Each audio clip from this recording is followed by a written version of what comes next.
So I may want them to keep this. Yeah, oh yeah. So we're talking about Lyme disease. We're going to introduce our guest here in a second, but I'm just going to allow this to roll. I think it's important. We're talking about Lyme disease, which is a disease that affects a lot of us in this industry, particularly on the East Coast of the United States. And I've heard a lot of people in our industry talk about this.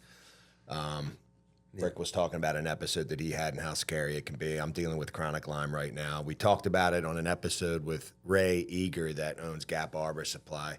He had a bad case of it. Key point I just want to touch on is, one, you said it's often, there's not a bullseye associated with it. So you get bit and you don't realize it because usually the ticks hide in areas like groin, armpit, some odd area. I've had them on my side before.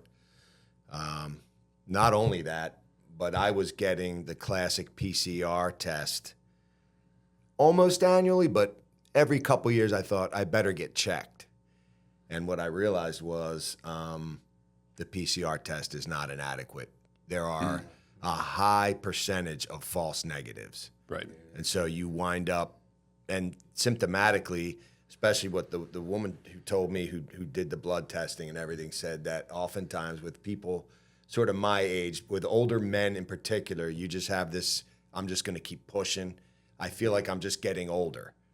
And that's what happened. Joint pain, aches, fatigue. I'm climbing, I'm coming down, and I think I have a disproportionate amount of fatigue. In fact, believe it or not, my last comp I climbed in, I was well, actually the last comp I did pretty well in at 48.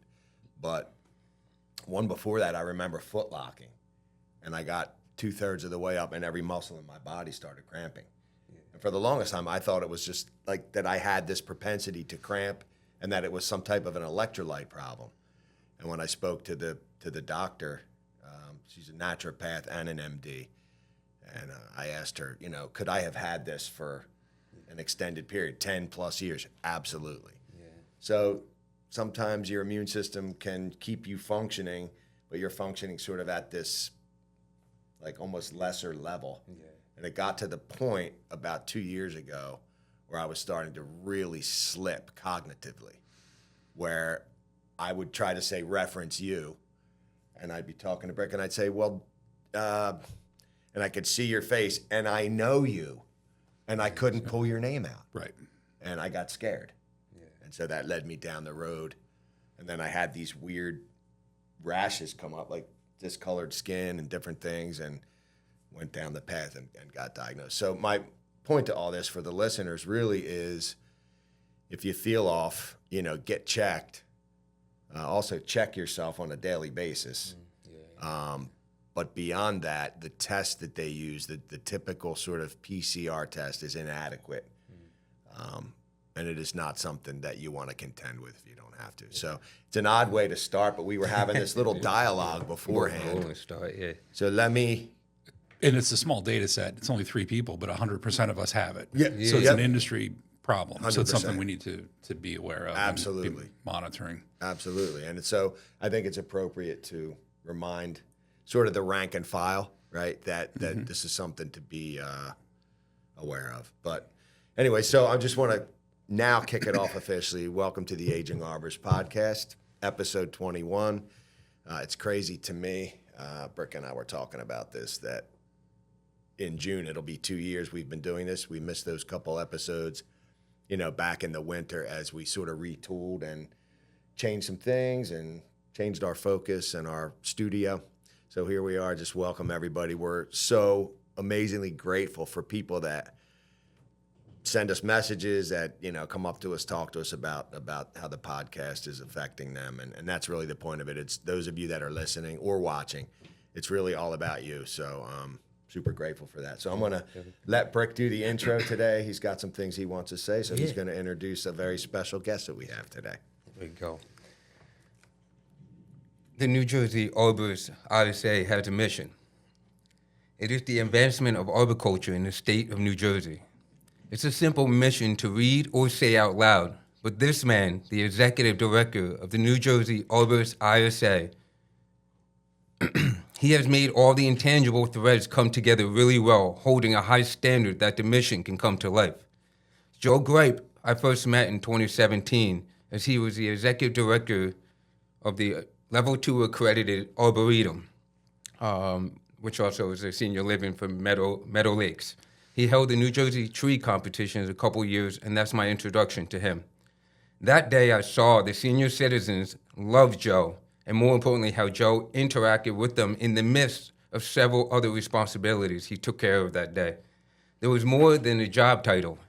He moved and spoke with purpose. Joe's leadership qualities stand tall, leading with a big heart.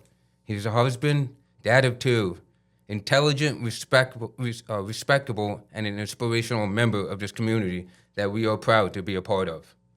Paul and I appreciate you coming here today. Absolutely. You know, it's hard to hear nice things said about you, but when it comes from people you really respect, it really hits. So I thank you both.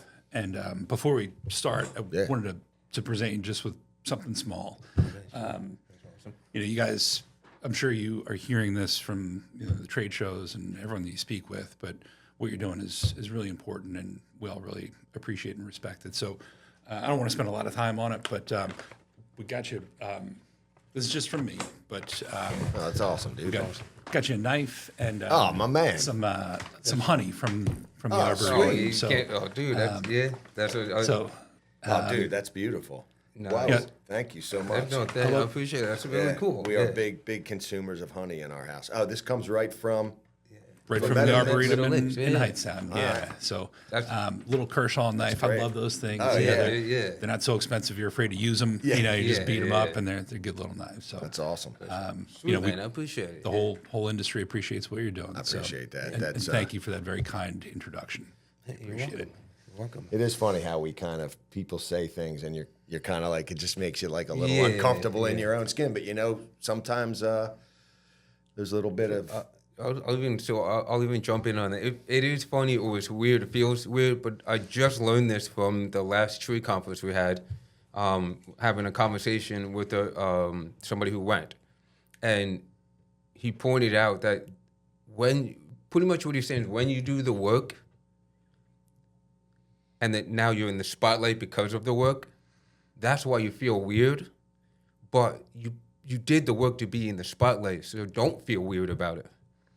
Does that make sense? So if you were some guy that worked at a gas station, we pulled you and brought you here, that would feel weird. This doesn't feel weird. This is what it's supposed to feel like. So that after I spoke to him, I was like, you know what? From now on, I got to work on that. It's going to take time, but you belong here. We belong here. That's like the whole point of this thing. yeah. So That's really nice. Yeah. Thank you. You're welcome. Yeah, it's funny because oftentimes when we do, whether it's a comp, volunteering, or crane school, I'm an instructor, whatever, I look around at the level of people around me, and you've mentioned that. You're like, it's an honor and all. And I'm just like, and I realize we're just a bunch of guys and gals doing what we do with passion, and we all have different gifts and talents, and we bring them for a common cause, right? Mm-hmm. Which is this arboricultural thing that we do. And I'm learning what you're saying, where sometimes where there are sticky points, like physically, it's like, you feel that little sticky shoulder and you kind of move it. And I think in life, when we feel those little tensions, it's almost a cue of somewhere where we need to do a little work, maybe, like a little digging in, you know? So I want to lead with something because you gave us the little gift, and honey comes from Meadow Lakes. So maybe we can just, so you're sort of 9 to 5, as it were. We want to get to your origin story in a minute, but I'll just leave with that since, so day to day, you're in the arboricultural community. Your 9 to 5 is at Meadow Lakes. Describe for us what it is and kind of like what your day looks like there. Sure. So Meadow Lakes was a continuing care retirement community that was built in 1965. It was the first of its kind in the country, possibly the world. There was similar models in California, but the idea is that you can live and retire fully independently, but then move through the full continuum of care, should you need it, all on one site. So we have assisted living, skilled nursing, even dementia care, all in the one property. Nice. The building itself is really unique in that it's over 600,000 square feet, primarily built on one level. The idea there was to take in the environment, to feel like you're walking around outside. So we've got these floor-to-ceiling windows through all of the hallways. You walk around, and it was recognized that being in nature was really good for the spirit and for your health. Also, movement was really good. So they wanted people to move and to walk through the community. It is really unique because it's horribly inefficient. Like, we'll never build another building like that again because now we build up. We conserve heat loss. The building materials are far less when we build up. The amount of roof space and gutters that we have to take care of is really, just horribly inefficient. A lot. But that property has been managed since the 1760s. Wow. There's because there's water on the site and a change in topography, it was used not only for drinking water, but also for energy. So there was a water wheel on the site. They would mill wool and grain and at times lumber on the site. Then through its evolution over the centuries, it turned into a dairy farm and then a herbaceous farm. And then for a while it was a resort that people would come to. So in 1965, they recognized the beauty of this campus, and the Presbyterian Church created this facility. It's a bad word for it, but it's an incredibly beautiful home to 300 really fortunate people that get to live there. They get to retire in an arboretum. Some of our trees are centuries old, and as an arborist, to be able to care for a tree that's been around for 250 years. If you do your job correctly, very conservatively and very carefully, they will outlive us. And I feel like there's great honor in that. So I get juice from that. And, the people that live there love what we do. It's not thankless work. We walk around and people appreciate what we do so much. So I've been there for 19 years now, and I'm just incredibly fortunate. Count my blessings every day, and I'm filled with gratitude, and that's probably going to be a theme. Today. So something we'll dig into. So what is, do you know, like off the top of your head, like what is the oldest tree that you have there? And what is it? It's hard to say. As you guys know, like guessing ages of trees. Sure. You see these huge trees, you cut them down, you think, oh, it was only 100 years old. Yeah. It's got these huge growth rates, which is the right tree in the right place. Yeah. But, these oaks, they get to a certain size, and then they stop, and then the outer growth rings are so tight. It's so hard to guess. Yeah, I got you. Yep. We've done, in our area, it's like the hot zone for bacterial leaf scorch. Absolutely. So if we have a huge pin oak, I don't like poking holes in trees if I don't have to. But Sure. At times we've taken increment borings and pulled out. Actually, one in particular, we pulled an 11-inch core out of it, and there was 88 growth rings in that outer 11 inches. This tree's huge. So, it's probably 250. That's cool. We've got one tree that's in particular that I guess this audience would really appreciate. It's a shooty oak. It's probably the largest in the world. Wow. It is a naturally occurring hybrid of bur oak and swamp white oak. Interesting. Okay. But it really only hybridizes commonly in the Ohio River Valley. So why it's there is really strange because, there was travel prior to 1850, but people were going from east to west. And they were probably in a Conestoga wagon or on a horse. And no one was really coming back until the mid-1800s when we had railroads and the Civil War. Yep. So the fact that this tree is there and has remained there for so long, especially when there was a sawmill on the property. If you had a big oak and a sawmill, that was money. Yeah. So it is as if people recognize this tree as being special. And I've brought some great arborists there and said, what is this tree? I was going to ask you, how did you ID that? Because I mean, I've been 40 some years and I've never even heard of it. No, until just now. Yeah. It's tough. I mean, you walk up to this thing and it had the form of a classic bur oak. Okay. But the leaves aren't quite right. The acorns are just a little smaller. And the bark kind of looks like swamp white, but it's got the kind of characteristic pinch along the midrib halfway down the leaf that's more bur oak. Okay. The only person that got it right away was Wayne Cahilly, and he spotted this thing from a couple hundred yards away. And he said, "Do you know what you have there?" And I said, "I think so." Wow. So what do you think it is? He said, "It's a shooty oak." And I said, "Yes." That's awesome. Yeah. So shout out Wayne Cahill. That's crazy. And it's big, like diameter, like huge. it's okay. Yeah, it's braced, it's cabled. Got 2 aerials in the lightning protection system because it's such a broad spreading tree. So there's some special trees. What height and width are we talking? Brick, you're getting me. Oh, that's my favorite. Yeah, no, not super high. It was the aerial rescue tree in one of those comps. Okay, yeah. Really broad spreading tree, and unfortunately, it's got some limbs that are, we might consider overextended. Oh, okay. So you get a good ice loading on it in early October, and we lose some limbs. So we've got some big wounds on it now that break my heart. Yeah. Exposed heartwood, and but it's in the white oak family, so It'll hold on. Maintain vigor is the awesome. name of the game with those old trees. So you have, what does your staff look like? Because you're not the only one. Yeah, you have. So we have a staff of 3 full-time staff members plus me. Yep. We have a summer internship that was fully endowed by our residents. Wow. So they raised the money so that we would have an intern forever, just focused on horticulture. That's really cool. The residents there have been so generous with us. No. It's just a quick little, for the listeners, more. Intrusive thought? There we go. I like that. No, but what I said in the intro, I mean it. Like, obviously, I didn't know you. I saw who you were. I knew that you were involved in the Meadow Lakes thing, right? But just for the listeners, when you see you're doing a competition and just seeing them come out with one level home, just being in awe. And and just so happy there's people here, representing the best of it, and I don't mean best climate, but the best standards of the industry. Mm-hmm. Not cowboys coming in and do some crazy stuff. You could tell that they love where they live.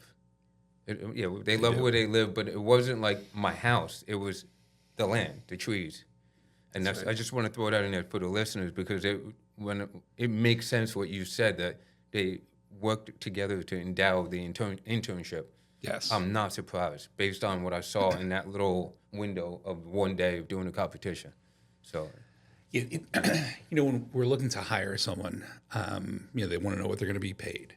Yeah. And I always say, there's no way I can state this properly, but what you will be paid is, there's your pay, there's your vacation, all that stuff.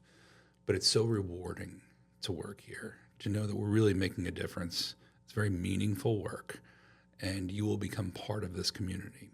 A lot of our residents, their children, grandchildren, great-grandchildren might be really far away, and they move into that and they experience this sense of community. And they take such an interest in us and our personal lives and our children that you become part of the community. And that it's very rewarding, and I feel like it's part of my pay. And I need to find a better way to put it to words, but it's very meaningful to me. I'm going to push on that because you're hitting on something that I've, grappled with in the past and continue to as we think about our own company. And what I think I'm hearing is there's a significant why sort of attached to what.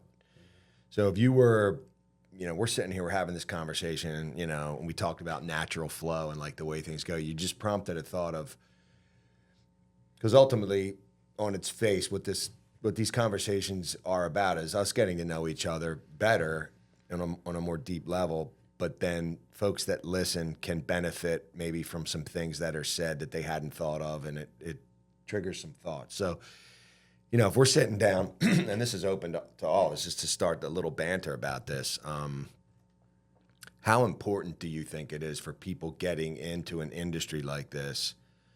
Number one, to connect to a why, to connect to a mission,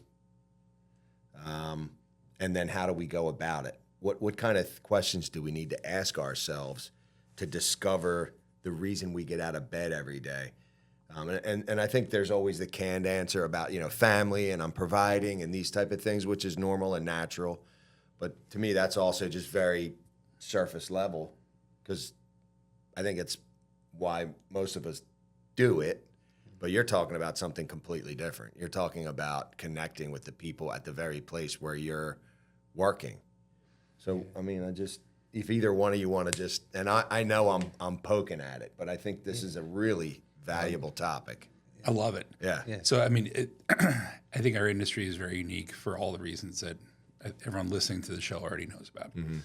But I think meaning, is so important, especially as we get older, that it goes well beyond our industry. It's just our life in general. And I think sadly, modern culture and civilization focuses more on comfort. And I think we trade meaning for comfort. And I think that is such a horrible, horrible thing. I see people that are so concerned about, their meal or the temperature of their home or their shower, or, everyone wants to be so comfortable.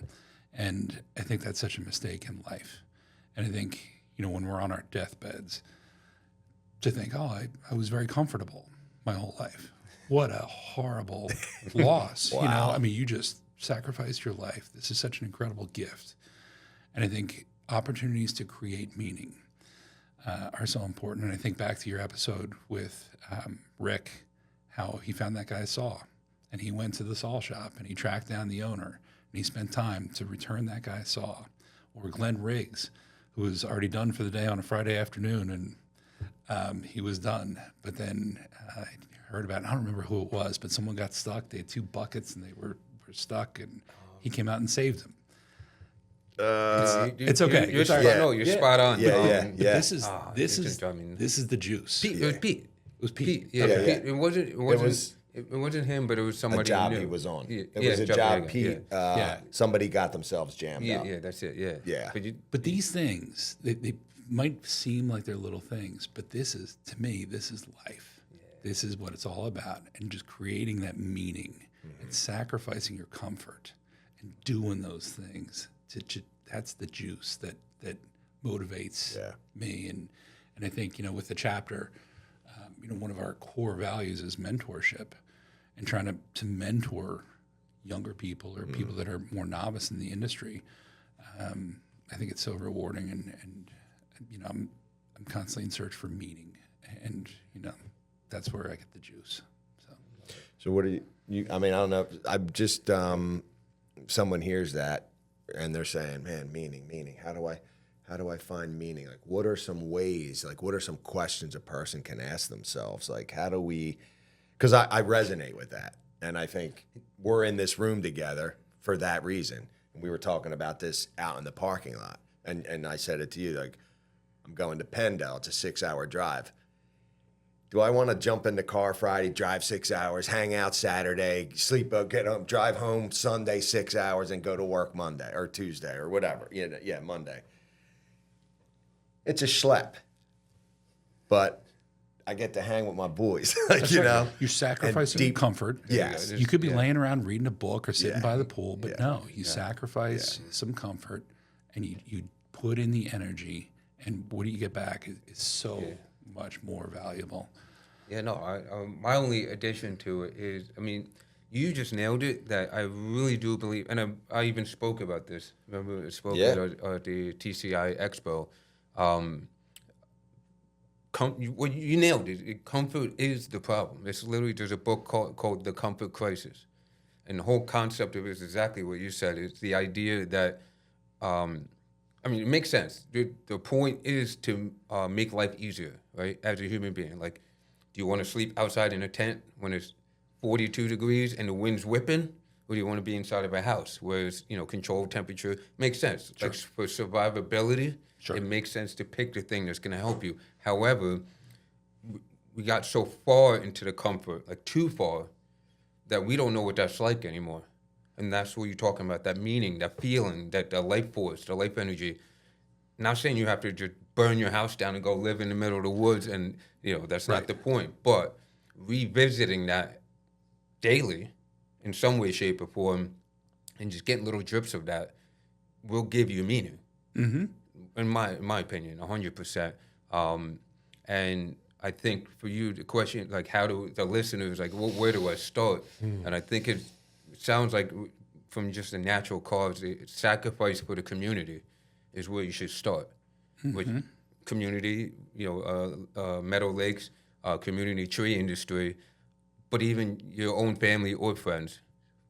Pendel, they can use the support, and it's greatly appreciated, but it does require a little bit of sacrifice, which is a little bit of discomfort, which could be as simple as I'm going to lose a little bit of sleep, I have to drive 6 hours, but in the grand scheme of things, what you get back, and it's not about what you get back, just so we're clear, but it's what you do get back is always tenfold. That's right. It's thing that you put in. amazing. It's amazing. It is. Right. It is literally amazing. You go and I'm sort of over this now, but I've shared this story before. I did a mission trip 2 back-to-back years. Went to Roatan, Honduras. It was with my church, and we were ministering to children. Basically, we set up these sport camps. We evangelize. And it's just it's third world economy. It's very depressed and so forth. And without going off into the weeds, I remember, and I'm embarrassed by this to some degree, but I remember thinking, I'm going on a mission trip and I'm going to minister and I'm telling you, man, it's an embarrassment to me, the amount of, like, I went thinking I was ministering to these kids, and I'm telling you the richness of what I got back, and not only unsolicited, pure just joy and love of these children and the parents even. Like, it was profound, and it made me really shift, like, what do you call it? Like, I checked myself. Yeah. Paradigm shift. Yeah, like, just like, wow, okay, yeah. It's humbling. Humbling. Great word. I was struggling there to put a word to it, but yeah. Humbling. Yeah. And like you said, that's not your motive. No. It's not my motive to go and try to get something out of it, but So it's showing up. And to kind of return to your point about anybody looking for a job, because obviously I work in a municipality, and not to be negative about it, but a municipality is not known for having the most positive environment to where people are striving towards something. And I'm not just, it's just a blanket statement that can be true in multiple municipalities, right? So what I've always, and this comes from, young, my mom or whatever, but any place I go to, I show up. So in showing up is where, kind of going back to what you're saying, like, you get a paycheck, but that's not all you're doing for the paycheck. You're showing up, whatever that means, and then you work towards being a better version of yourself. And in doing that, you're going to have connection with people that will recognize and resonate with that.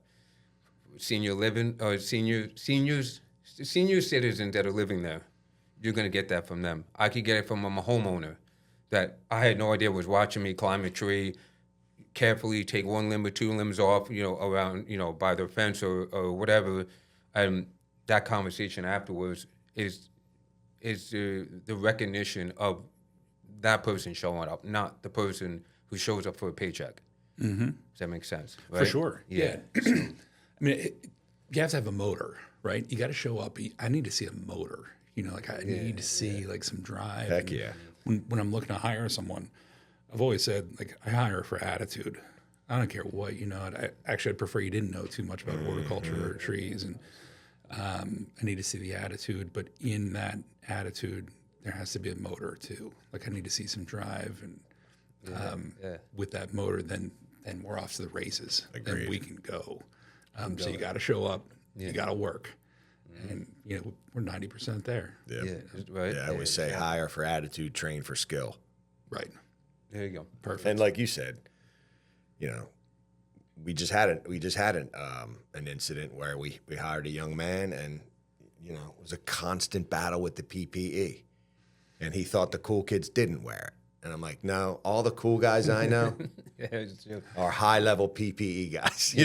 This is what we do. Like, you're trying to preach to me, and I'm in an industry where these guys are elevated, and so it's hard. It's sometimes hard to unlearn the bad habits that develop. So you give me a blank slate with a good attitude and a motor. I love how you say that. That's a formula for success. Right there. So anybody listening that maybe you're new in the industry, or you think maybe you want to try it, show up with that, a willingness to learn and to continue to learn, and some drive and determination.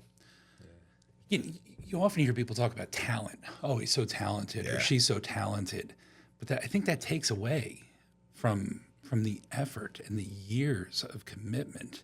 Yeah. And that's the motor. Yeah. Like, I mean, if I were going to say anything to young people, like, just show up and work hard. Yeah. It doesn't take talent to work hard. No. Get there first, stay last, look for things to do, and that's what's going to get you there. You don't have to be the smartest one. You don't have to be the most talented one. You just show up, work hard, and get it done. I mean, complete transparency. I mean, for me, not to be narcissistic about it, but it's like I'm very rarely, or very, very rarely ever was the most talented in an environment. And to me, my trump card was that. It was like, I will like grind. I will not stop. I will not sit down. And I kind of made up for the lack of, and even now I look around, I see so many talented climbers and different things. And it's, it's the effort, I think, that's important. So you don't have to be the best or the brightest. Show up with a good attitude and work hard. Right. That's a good formula. Your work ethic. And it's all within your control. Like you got no one to blame but yourself. That's right. If you're not going to show up, you're not going to work hard. You can point the finger all you want, but that's on you. Agreed. And there's a quote that I quoted in the previous episode, and I can dig it up again. And Calvin Coolidge quote where he talks about, talent is almost a cliche. People who are super gifted but don't apply themselves is a natural course of. But he's basically, the summary is, show me a person with grit, determination, and drive. And he basically is saying that grit is the one thing you can control, that determining factor that you can own, and it grit and endurance. It trumps everything else. Yeah, endurance is not quitting. Yeah, Don't stop. Yeah, Keep and going. that's really the only time we lose, right? Yeah. I mean, the only time we lose is to tap. And just say, I'm done. That's true. Right? Yeah. I mean, you can get your tail kicked. And if you can, and it's very cliche and it's very Gen X, I guess, but, literally dust off your pants, brush off your knees, and say, whoa, get back to it. Attend to your wounds or whatever, and get back at it, man. Get back at it. And that's where the real learning comes too. Like when you can dig yourself up and continue to grind. Pick up the axe, man. Keep chopping. Yeah. So all right, so we know that kind of what you do. I guess my curiosity is, how long have you been in sort of the tree industry? Mm-hmm. And then what's your origin story? How were you exposed? And then I always like to, because you've obviously already, we can tell you love it. Yeah. Like you bring a wide-eyed sort of curiosity and optimism and passion still for what we do, having been doing it for a while. So how did you get in, your first experience, and then how did you fall in love with it, kind of thing? Did it happen right away, or was this a process? Yeah, sure. Yeah. I guess just to start, as a young kid, I had the most incredible family. Cool. Parents are highly educated, worked hard, put themselves through school. My mother has a doctorate. My father has a master's degree. He was an Olympian, 6'6", and Marine. But the kindest, most gentle man you'd ever meet. I never heard him curse. We were raised Catholic. Wow. 2 older sisters who are incredible. They still inspire me. And That's really cool. That is. That's really cool. I love hearing that. And there's a million questions I have. Yeah, exactly. I mean, But yeah, go. I mean, it helps to frame things. Yeah, And, we'll dig and in. Yeah. it's a better family than I deserved. You know, I got like they it. were just so incredible. So I was highly motivated. I always worked like an animal. You know, when I was 9, I had 2 Philadelphia Inquirer paper routes. I was up at 5 o'clock in the morning, delivering my papers. I could never go on a sleepover because I was always up and working. And after school, I'd do landscaping work.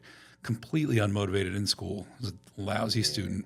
Graduated in the bottom quintile of my class, but had a decent SAT score and went off to Cook College. I loved the outdoors. Wanted to be outside. Loved adrenaline. So, loved mountain biking and dirt bikes and snowboarding and wakeboarding, all that stuff. I just loved it. Wanted to be outside, but kind of wanted to thread the line between white collar and blue collar work. I wanted to be able to use my brain, but also really physically be out there and working. So studying, thought maybe landscape architecture might be decent, but I couldn't draw for anything. And, I didn't have that artistic style kind of yet. I think I developed a bit, but my advisor was Doc Hamilton, and he sent me to Medford Lees, which was kind of a similar community in Medford, retirement community in Arboretum. Yeah, okay. Really one of the first to really do that. Worked with a guy who showed me a few things about trees and started climbing. I was always climbing trees as a kid, but never like super dangerous or anything, just kind of low. And I loved the adrenaline, but had a healthy fear of heights. Like I think many of us do, like. Yeah. Okay. All right. No, it's good, but so good. Yeah. I mean, everyone here knows what it's like to be up in a tree and taking the top out and just bombing it down and getting down. But then I'd be on the ground a couple hours later and I'd be completely gassed just from the adrenaline pumping. Yeah, sure.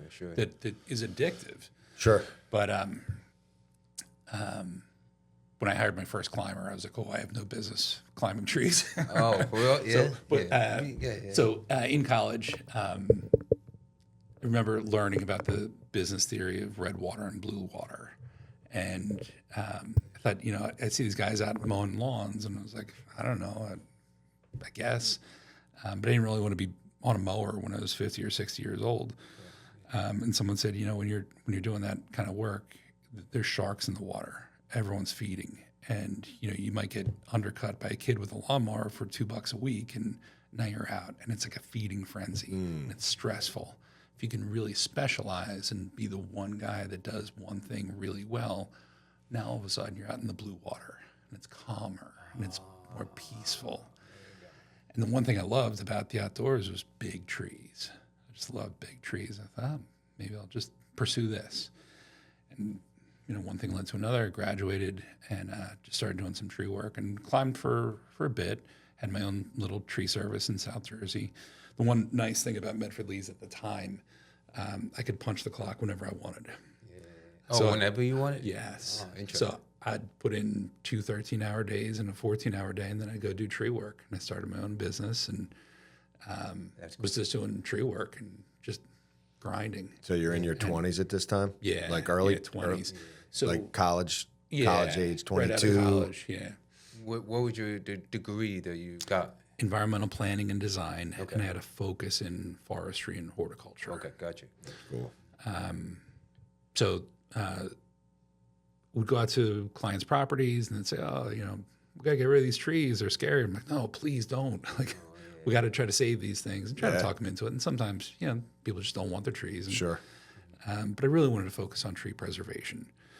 But in South Jersey, that can be kind of tough. There's a very different mentality in southern New Jersey versus northern New Jersey, and it's not necessarily a money thing. Like there's pockets of money down here, but a lot of times they just don't respect their trees like they do. And I'm speaking in broad terms, and I apologize. Yep.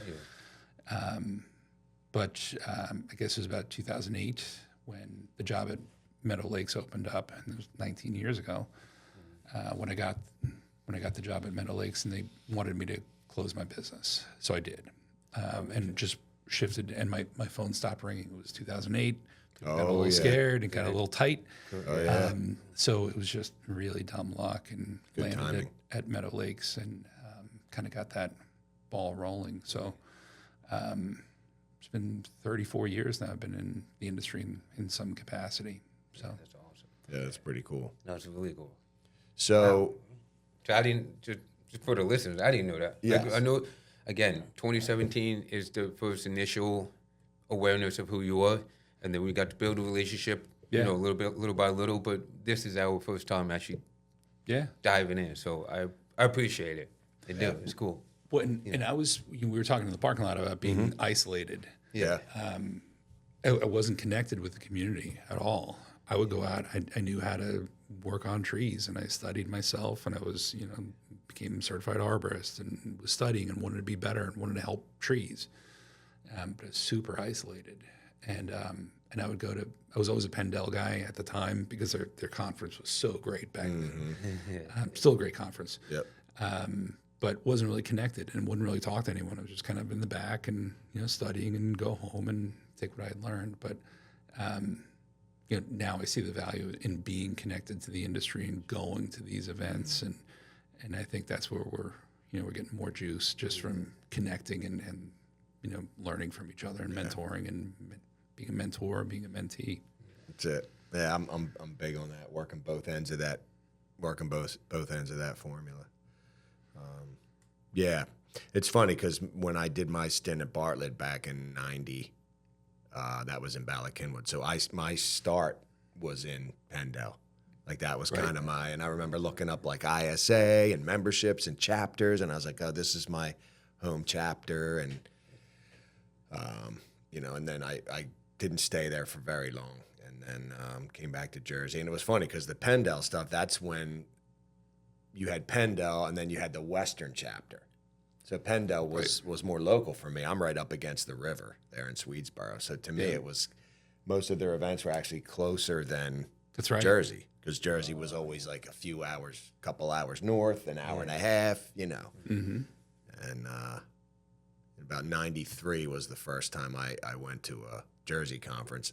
I think it was like 120 people. Like it was small. Yep. And that was at Great Gorge Vernon Valley.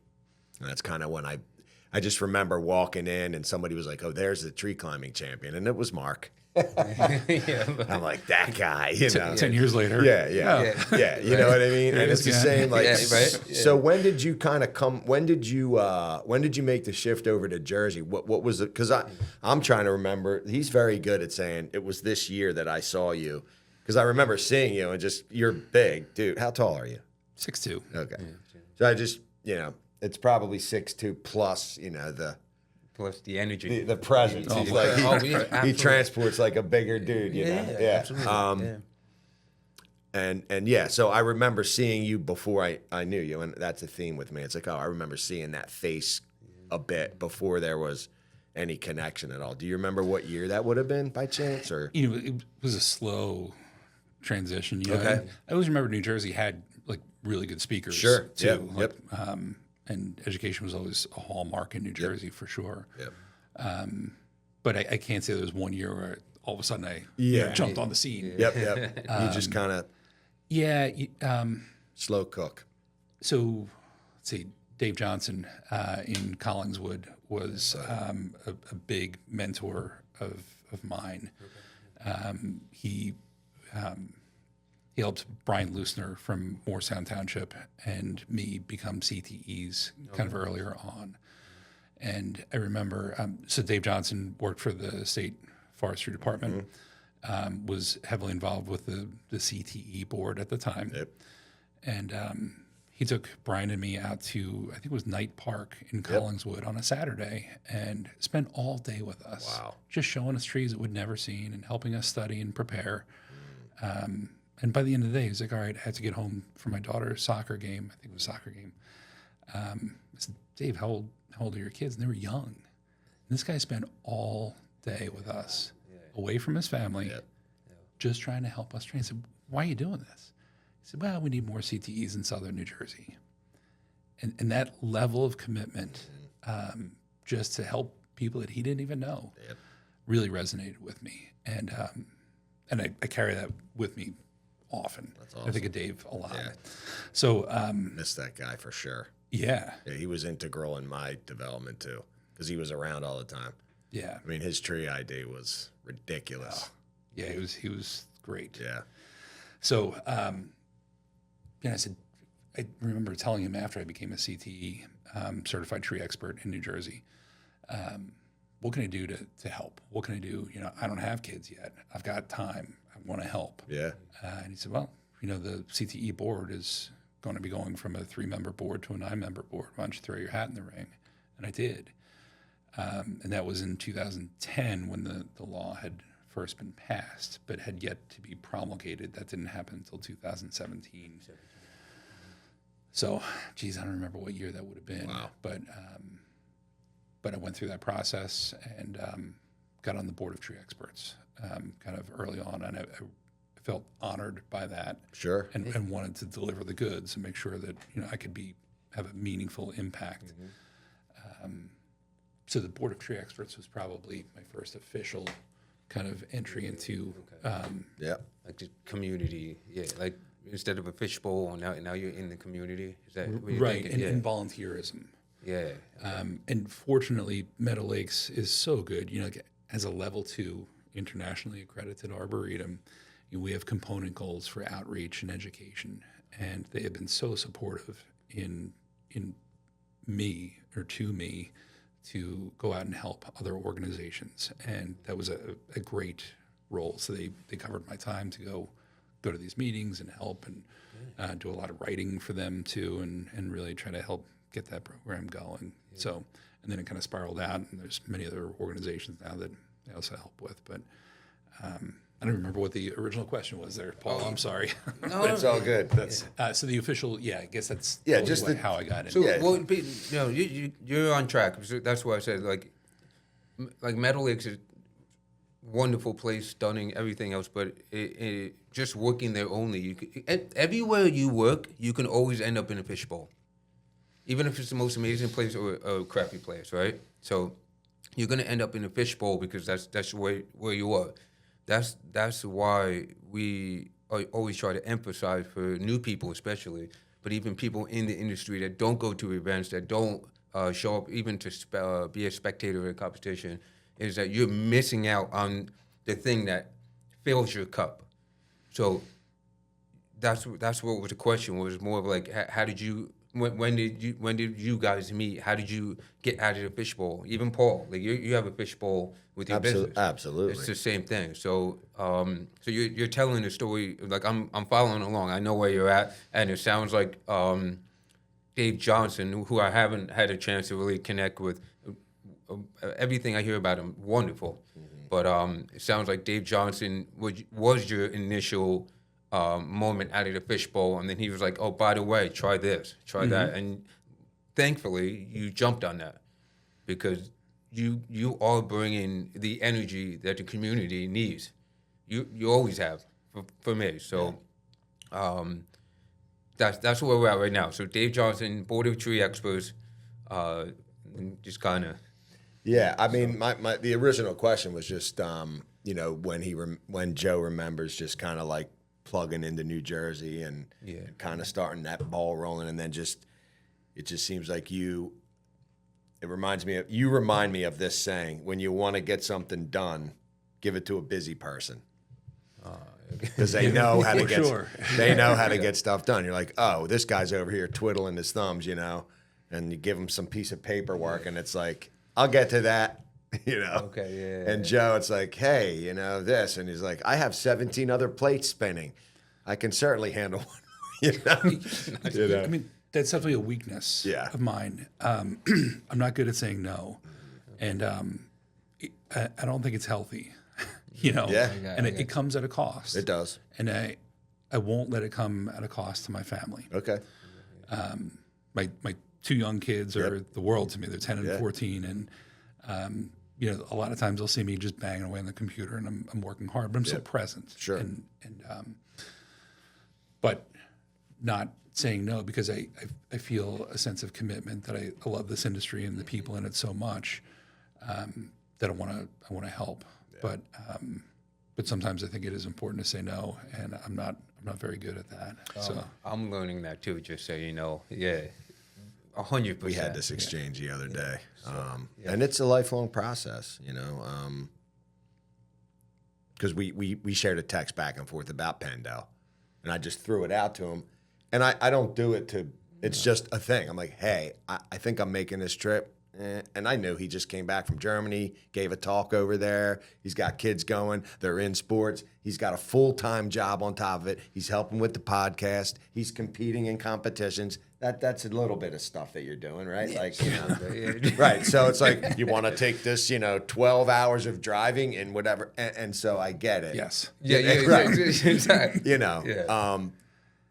And I do think, and this is, I feel like you opened up a segue to part of the thing, and I get this question a lot, and the first talk I ever gave was at our conference, and it was the talk on time management, the difference between the Chronos time, which is managing the clock, that's the grown-up in the room, and the Kairos time, which is sort of like a little more free form.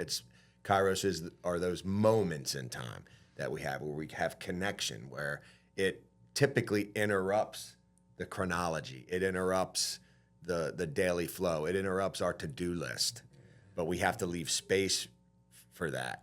And You have that's to make space for it. Yeah, and that's kind of what we're talking about, right? Are the commitments, but leaving space for those conversations. We had to talk about that where Mason was on the job and he and the guy were talking about cars, and he said something to the effect of like, hey, I talked a little too long to this guy about cars. And on the Chronos side, yes. Billable hours, 100% yes. But in terms of connecting with people on that meaningful level, that is part of your why, that is very resonant to the frequency where you're talking about connecting with people at Meadow Lakes. We want to carry that same dynamic. So that's a little bit of an aside, but let's talk for a minute about maybe just creating. I'm segueing from a conversation because I gave that talk, and then I gave that talk at TCIA the same year, and I had a conversation with a guy that really hit me because he was a guy that worked really hard in his business, and his kid played piano, and he had never been to the kid's piano practice, and so we had this little dialogue about it, and I was happy because the message connected. So I guess what I'm asking, because both of you guys are very busy. You're not just working your 9 to 5. You're not just working your 9 to 5. There are all these things going on. How do we, number one, set some healthy boundaries? And maybe this is something we can hash out right here. Yeah. How do we learn to say no? It's a small and powerful word. And sometimes when we say no, it allows space for things that are important. And how do we, again, this almost sounds cliche in a way, but it's like, and I hate to speak in platitudes, but like the work-life balance, like how do we, and when I talked this talk, I remember you were doing your lunch grinds at the time, and I loved how you utilized the time to the best of your ability. So let's put it on the table. How do we do all the things that we do, invest in others, and maintain what we need to maintain in the important places? I'm the wrong guy to talk to about this because share your weaknesses. Share. Because they're just equally important. Yes. Is thoughts of something that you would like to implement. 100%.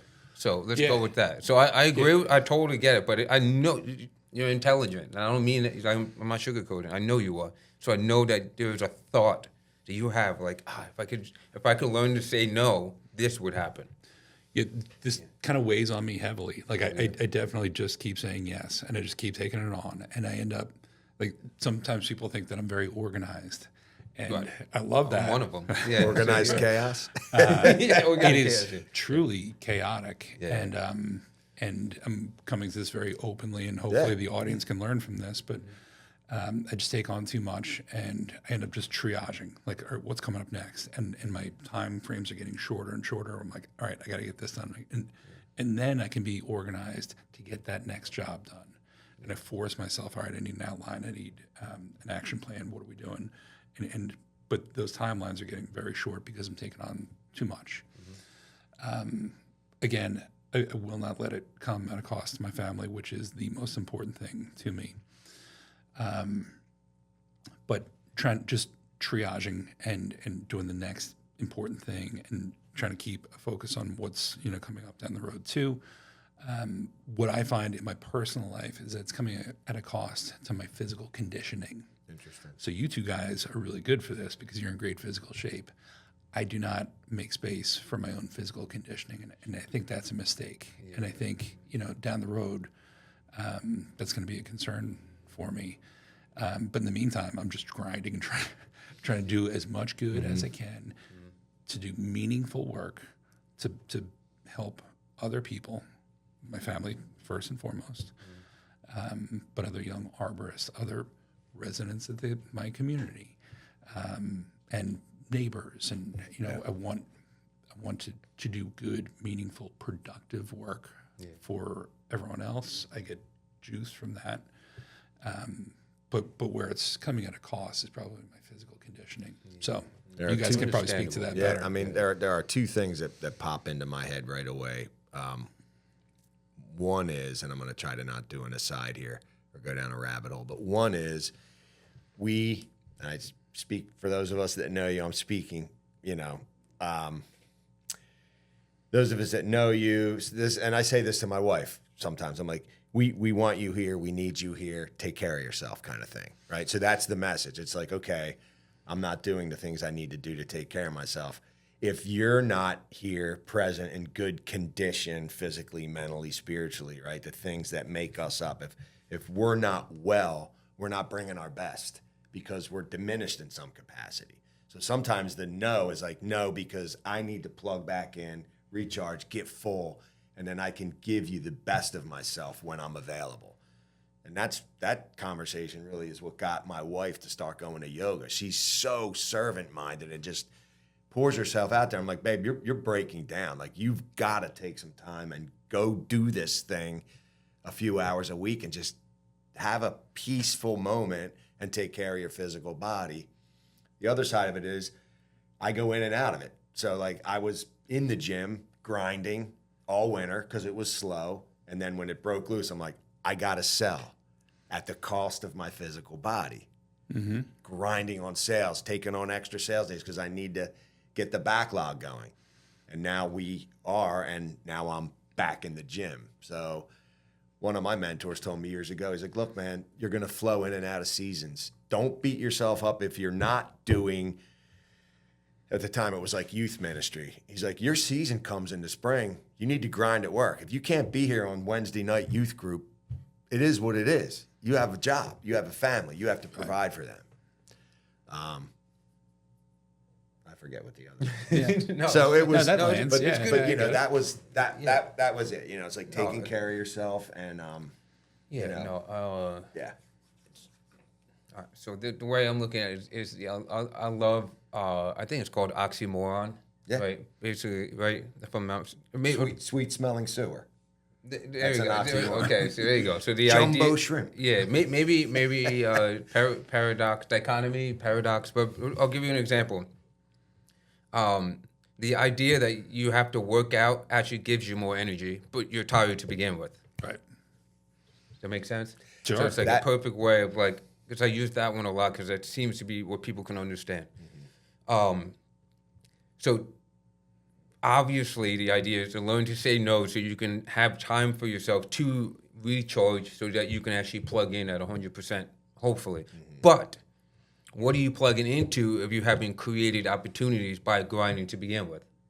That's the oxymoron I'm talking about. Does that make sense? Mm-hmm. You want to serve, you want to help, you want to keep going and keep going because it's like, I don't know if it's going to be there next week or if this opportunity doesn't come because if I don't do this, X, Y, Z, because the ultimate goal, you want to leave an impact. Totally understandable. Yeah. But that's where humanity is always going to be in the same position. We're trying to figure out the same way you would thread something, figure out when to push in, push hard, grind. And then when you get through, that's your downtime. That's your time to focus on your physical conditioning that you're talking about, seasonal kind of thing. And then when you push back in, you're coming back up again, and you're gonna have to grind. And I love it, but it's like this philosophical way of like everybody knows the ebb and flow. Of course. Everybody knows about it. Yeah. The tides go from high to low. But it's hard to do that when you feel, I don't want to say you feel like something might be lost if you don't stay on it. But in a way, you have to trust that you're in it, that the ebb and flow will be fine. Does that make sense? That's what I'm getting at in the whole thing. And I'm in the same boat where, so people might assume, say with a co-host, people might assume that we're always talking and we're always hanging out. We do this tree job together. We meet up and have a business meeting. We literally don't even see each other. We don't hang out. It's actually hilarious. It is funny, right? It's like a couple days before, and to the point where we're so comfortable and we're so like resonant that it's dangerous, because I assumed for the episode, I'm like something Friday, and he's like, it's this Friday, and I forget when that text was. If it was earlier, it was Tuesday. I would tell you it was and Tuesday. He's like, "Oh, we're recording Friday." I'm like, "Yeah, Joe's coming on." He's like, "Okay, I'll be there." I didn't say. I said, "Oh shit!" Wait, you got somebody? Yeah. Like no, because we're so in what we do, the ebb and flow, the grind, and all that stuff, and it's not even. I want to say it's past the assumption. It's just the idea of like we feel it. So he just felt that we really, somewhere along the way, we just happened to know. And it wasn't, oh shit, why didn't you tell me X, Y, Z? It was, oh shit, great, let's go. And then how did I answer too, though? Because I was like, this is what's going on. We usually do the third Friday of the month. I'm like, I shouldn't have assumed that.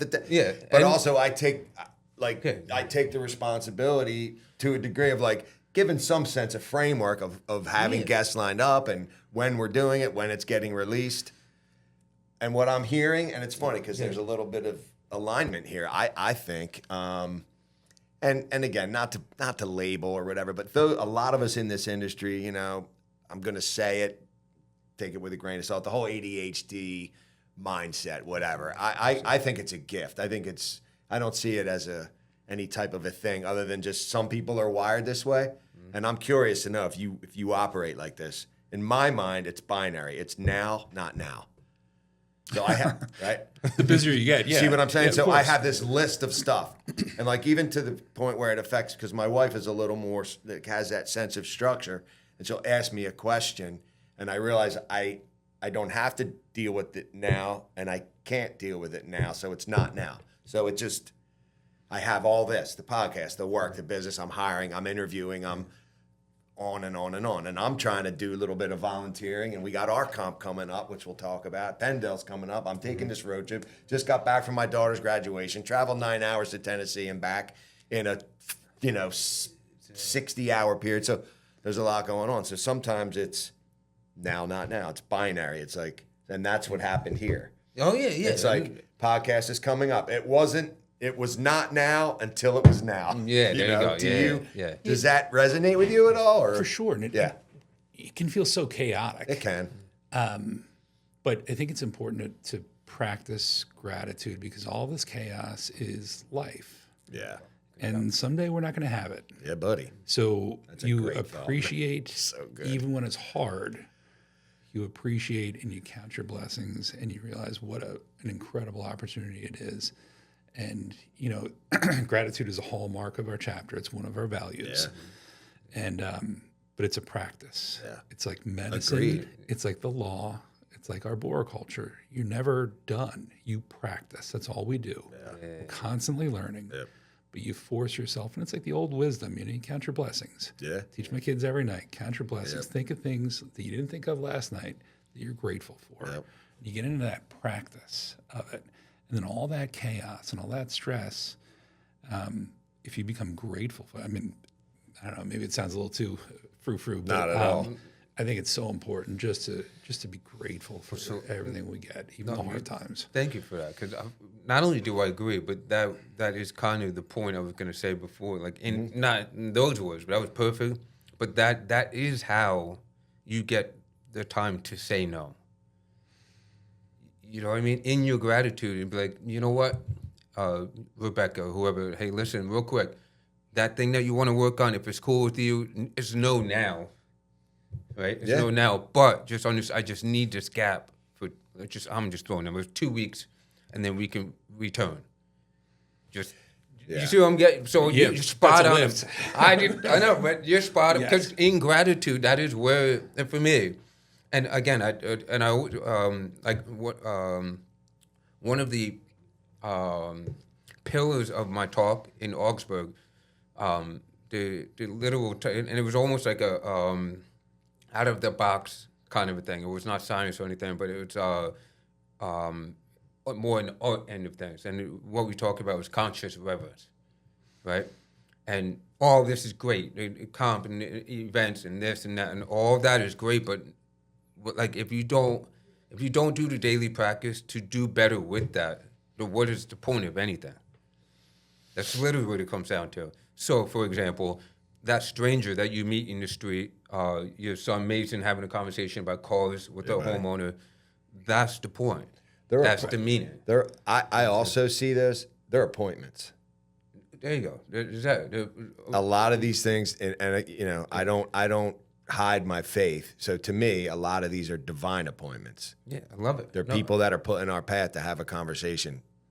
Maybe they need an ear. Maybe the guy, you know, and actually that guy, his wife did pass like within the last couple of years. So he's now living there by himself. He's got a friend living with him. Mm-hmm. So. And with that being said, that I'm getting goosebumps as you're saying that is the point. So. And this is a lesson for the listeners and myself, but the gratitude part, it is like foo-foo, woo-woo, whatever people say, but like there is a reason why it's constantly, for centuries now, people have been talking about the same thing.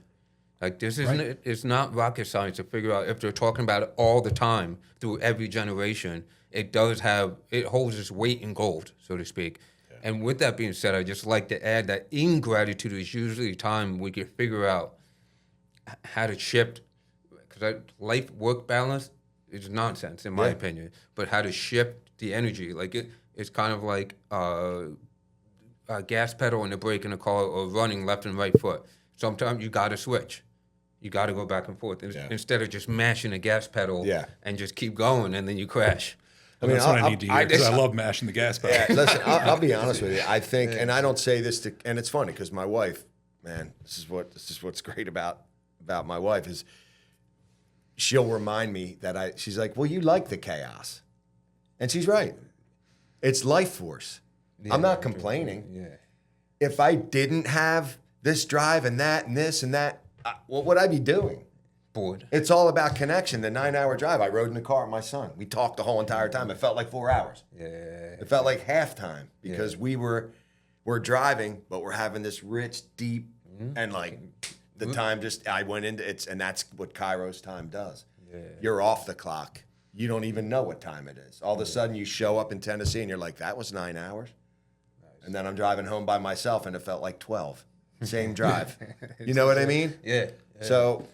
Yeah, I think, man, conscious reverence, what a cool way to put that. Yeah. To sit with that thought for a minute and say, hey, in all this, all these points and plates I have spinning, I revere this picture of my life. This out here, your Meadow Lakes, this, all the, executive director, dad, husband, like, if you think of like, points of light, like a 3-dimensional image. This is your life. This is what it is. It's cool. And I need to be grateful for it and have conscious reverence for the privilege of like having this life. And all of the stuff that we've talked about so far is so important and so meaningful. And none of it comes if you're sitting watching Netflix. No, dude. Exactly. You're seeking comfort. You're missing out on all that stuff. Mm-hmm. So I don't know that you need to avoid comfort, but if you have a life of just seeking comfort, you're missing out. Agreed. And it's so easy to sit there and doom scroll on your phone. But what do you feel like? 45 minutes later, you're like, oh, yeah. You feel gross. It's disgusting. Right? It's wild. Yeah. But you have to, the conscious reverence thing. That's a beautiful thing. I'd love to see that talk. So hopefully we should be having a video for it. So, great. Yeah, definitely. I'll show you 100%. Good. I'd love to see it. Yeah. Even though you can't say no, there's got to be some sort of way that you guys are all connecting and making this happen. Can you touch on that at all? I would love to. Awesome. I'm embarrassed and that you see me when there's this huge board behind us. And I remember, I guess I first joined that board about 12 years ago or so. And just with my other experiences on different boards or councils and committees, I thought, wow, this board is so big. It's so inefficient. Would have meetings that were like 3 and 4 hours long and every month. I thought this would be so much more efficient if we had 5 people, and just it would be much quicker.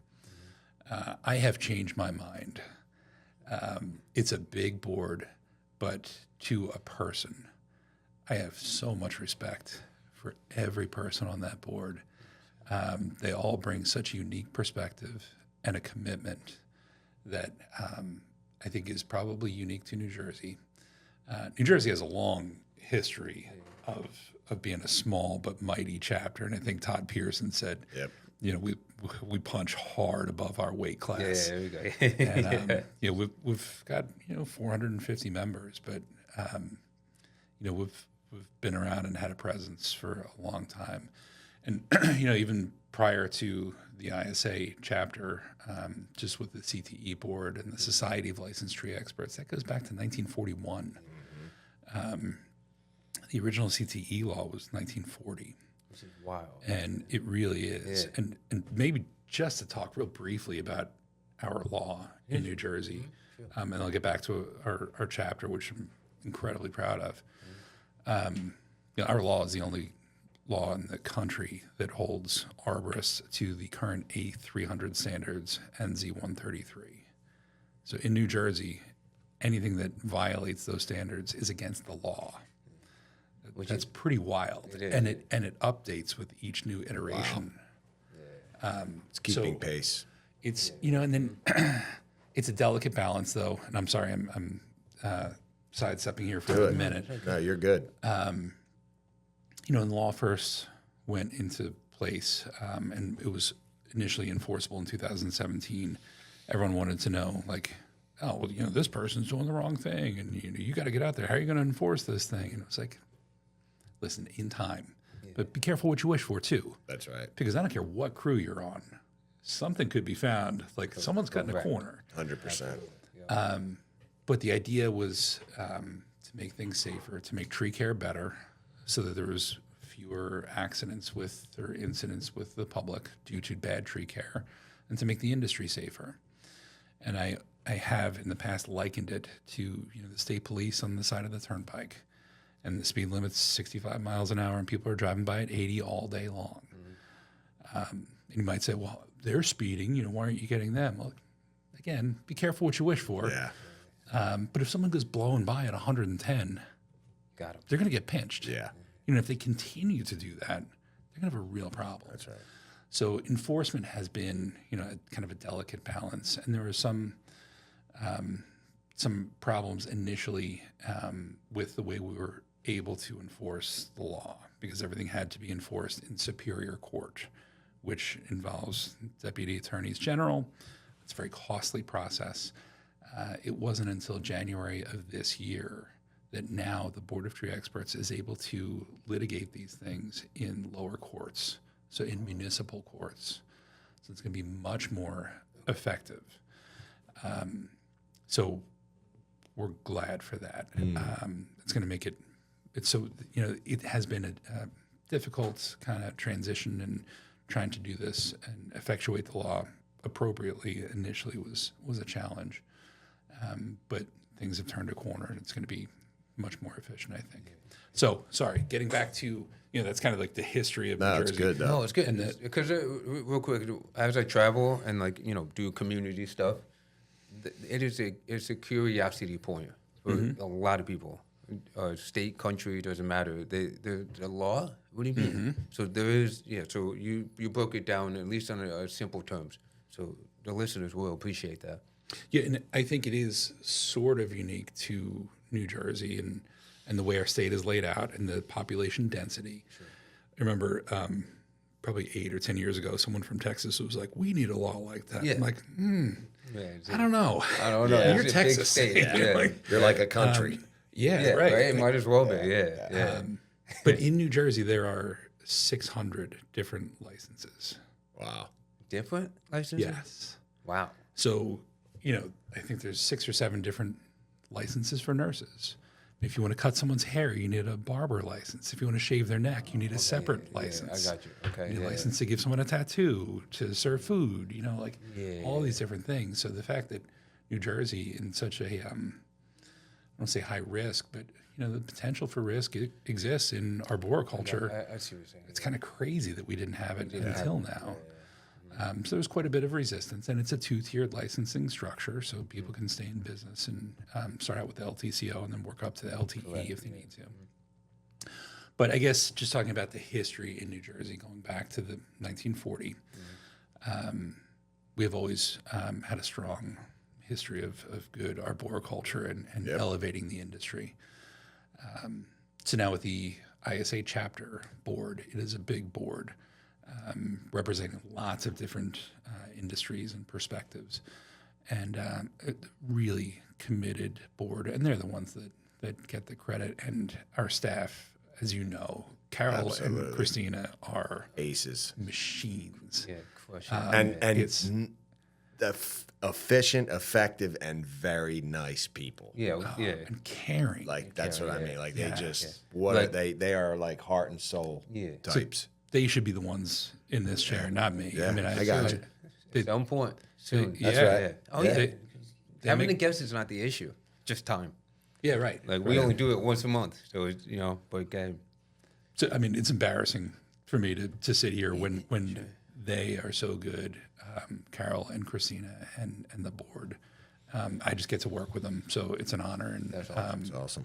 yeah, I'm gonna step out real quick. okay. I gotta pay. Yeah. You want me to continue? You can continue Yeah. or Well, so because for me, it feels like how do I say this? As I'm still doing what I do, competing and going to chapters and speaking, and seeing how the chemistry of other places, and nothing bad, but I'm appreciating what we have more. that's right. Does it make sense? Yeah, I think all these chapters, not only domestically but internationally. Yeah. I mean, by default, they have to be composed of people that care, that want to do better, that are committed to making it better.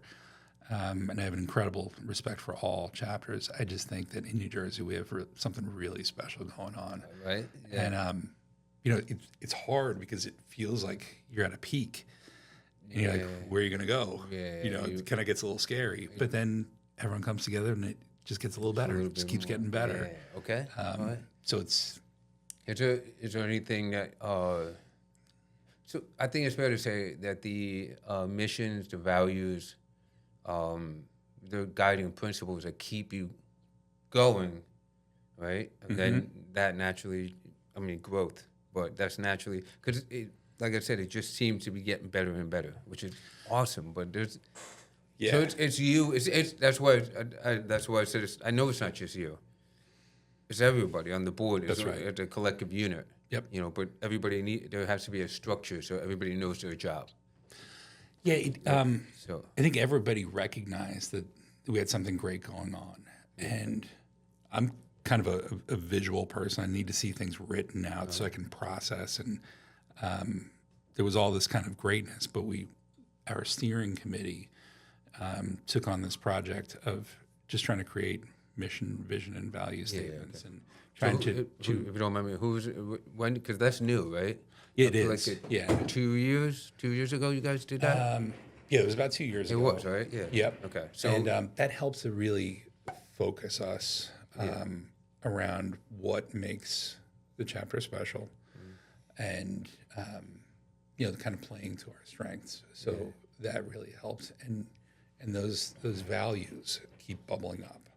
So I was afraid that under the stress of this, I'd have a hard time coming up with them. But sure. it's generosity, integrity, professionalism, mentorship, and gratitude. Yep. And gratitude kind of felt weird as a value initially, but geez, it just keeps coming up. And mentorship and gratitude, obviously professionalism, integrity, and generosity are key. But mentorship and gratitude just keep coming up over and over again. And that it helps us, God bless you. Thank you.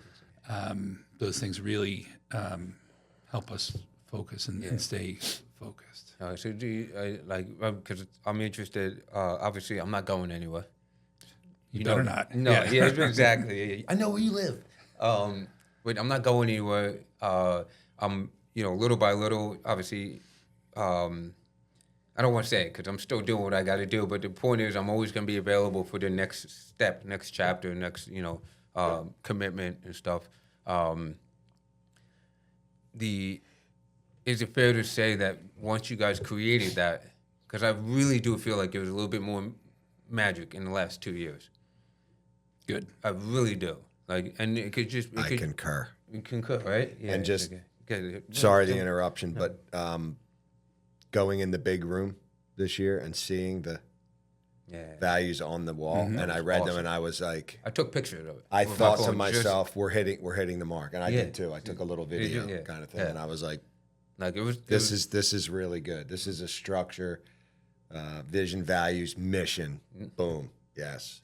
It's palpable. And we didn't. That's going back to the original point. We don't hang out and talk about stuff. No. We literally just get together, and so you see what I mean. I said something, and he's like, "Yeah, I agree." Mm-hmm. So it's that's why I do this. It's like there's the energy, the magic, or whatever you want to call it, and the curiosity is it has to be the focal point, like you said, and everybody So the key thing, and I want to explain to the listeners is. It's one thing to be board member, boardroom, but never on the floor with the people that you're serving. Does that make sense? It's easy to be in the office and say, yeah, but this is what we're going to do, and then send it off, and then hope the people follow the thing. But you're on the floor. Christina's, everybody's on the floor. Everybody's feeling... They're doing. They're doing the work. And sleeves are rolled up. And... Exactly. It's not fake. It's not, you know what I mean? So you guys are living what you're presenting at the same time. And that's called integrity. There you go. Exactly. No, it's it. By definition, that's what, Yeah. No, it's it. So. Yeah. Yeah. I don't know how to say this without it coming off as cheesy, but I could just say personally, I have such a profound respect for this industry and the people that do this work that I have a fear of letting you down. That's a motivation for me. I want to deliver the goods. We all do, as an organization. We don't want to let you down. We want to give you the best that we can, and show up, and give you what we can. So it's wild because on the flip side of it, I show up to do this tiny little part, whatever that is, judging at a comp or this or that, and I feel like I'm not doing enough. I need to serve on the board. I need to. I want to. It's mutual. Here's more gratitude. It's mutual. I hate asking anybody for anything. I want to be there to serve you. Yeah. I don't want to ask. I can't stand it. So when it comes to things like sponsorships, I'm awful. I don't. I don't want to ask you for anything. I want to give back to you. Yeah. And but it's kind of a mind shift where it's we just want to present it. Here are some options if you're interested. Yeah. And the flood of support we get from judges, from volunteers, from corporate sponsors. I mean, everyone's so good. Awesome. Because I think they also recognize how great this community is. Yeah. And they want to be a part of it. And so we're very grateful for that too.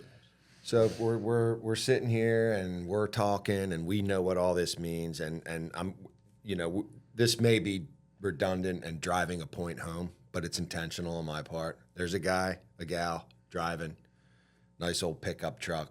They work by themselves or with another person. The dog's in the truck. They're riding out to the job site. Podcast is on. We're talking about all this stuff. What would you say to them to encourage them to go and serve at their chapter, to join their chapter? What good does it do them, kind of thing? It's a great question. I was having a hard time quantifying why join the chapter? It's $45. It's not a big deal. Yeah. But and everyone always says, what do you get for it? Like, oh, there's a newsletter. We offer a huge discount for our conference.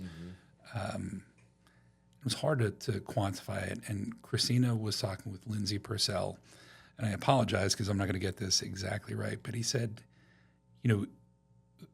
everyone has an obligation to join their local professional association because it is that association that's nonprofit, that's committed to elevating the profession, that provides the best management practices and the training involved, and the scientific basis for what we do.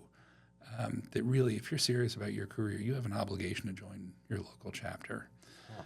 I so never thought of that. No. And but it makes sense. It does. As soon as you said it, yeah. Yeah, absolutely.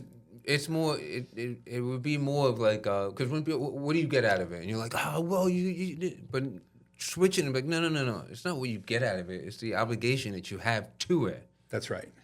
Amazing. It's a mental shift. Yeah. That I hadn't thought of. No. Now in New Jersey and the way we have it set up, it's kind of a drag because you get. You write a check for $45 a year and you send it in. You never know like when it expires, and it's conference time again. Oh, am I a member? I don't know. So, just as a board, this actually came from Don Blair, who was at our conference this year, and Don said, "I love this chapter so much. Do you have a lifetime membership? I want to join for the rest of my life. I want to be a member of your chapter." And I said, "This is great, Don." No, we don't. And I didn't have anything But to we offer. will soon. But I like the idea. Yeah. We have a student membership now, which is great because it draws them in. Yeah, okay. And the ISA does a nice thing where if you're a student membership, if you have a student membership in your local chapter, they'll make you an ISA member.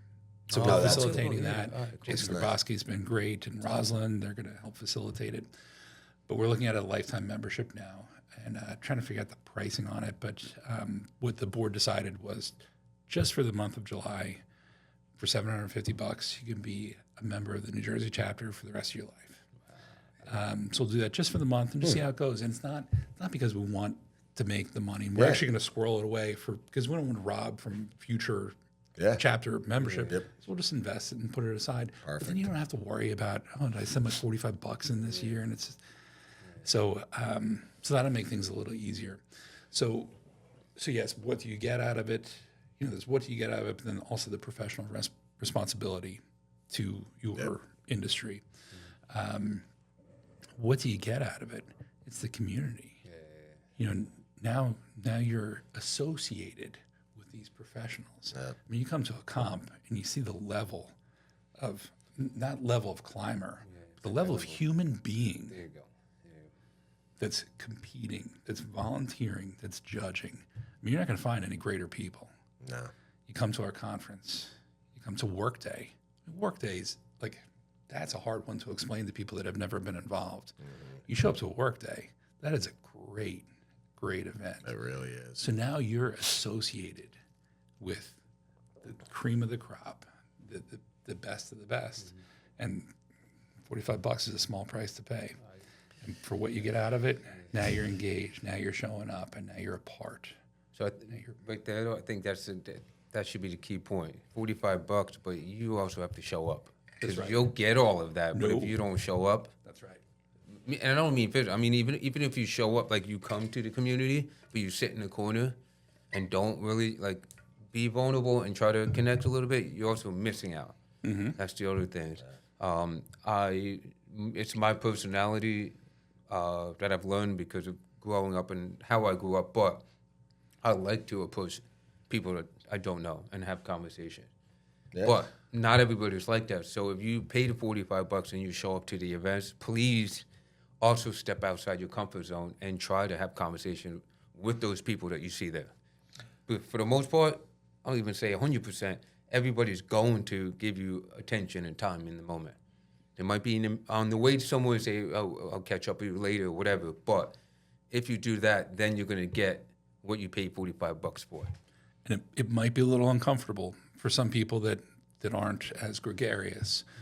But that's where the real learning happens. It's, the learning happens at the edge of your comfort zone, and just put yourself out there, introduce yourself. We're easily recognizable people. Yeah, Come out, shake our hands, and would love to be engaged. Yeah, I would even flip that on its head a little bit. And I think this is, my wife and I had this talk. She's the more reserved, quiet one. And I think because I am, it's beholden to me to, if I see someone new, for me to step in and say, hey, what's up? Where are you from? Where do you know? And engage, just connect. So if we have that ability, we should use it. If that's a gift of ours, to be outward and talk to people and open, and it's funny because you were talking, and I've said this before too, where like, I go to a conference and there's faces that I see, and then I go to Saluting Branches, a lot of the same faces, and then I go to Workday, a lot of the same faces, and you travel to a sister chapter or a national show, you see peppered through the crowd some of those same faces. And I think, what happens is the people that, I love how you said it's the cream of the crop, because the best and the brightest know that we're not a finished product. We keep coming together. We keep learning. We keep sharpening the saw. Like that's and that's one of Stephen Covey's things in that 7 Habits of Highly Effective People, or iron sharpens iron, however you want to put it. But it's that coming together and sort of rubbing against one another. It's the practice. Yeah. Practice medicine, you practice law, we practice arboriculture. Yeah. And we've got something to learn from every single person. Without a doubt. At that conference or at any of these events. There's something you can learn from them. Yeah. What a great opportunity. Yeah. I mean, it's funny, the Shigo's book, Practicing Modern Arboriculture, that title has always resonated with me for that exact reason. I had someone, and this is going back probably 10, 15 years ago, someone says, because I had that in one of my things, practicing modern arboriculture, whatever. He's like, oh, you're still practicing? You're not a professional yet, or you haven't arrived yet or something? And I was like, on the contrary. That's what makes me you open up a law practice, you have a medical practice. I'm practicing, Gratitude. Yeah. Practice it all. Yeah. So let's just, since we're kind of talking about that, and you very nicely, without invitation, segued from chapter membership to volunteerism, which I'm glad we talked about, because it's all about that community.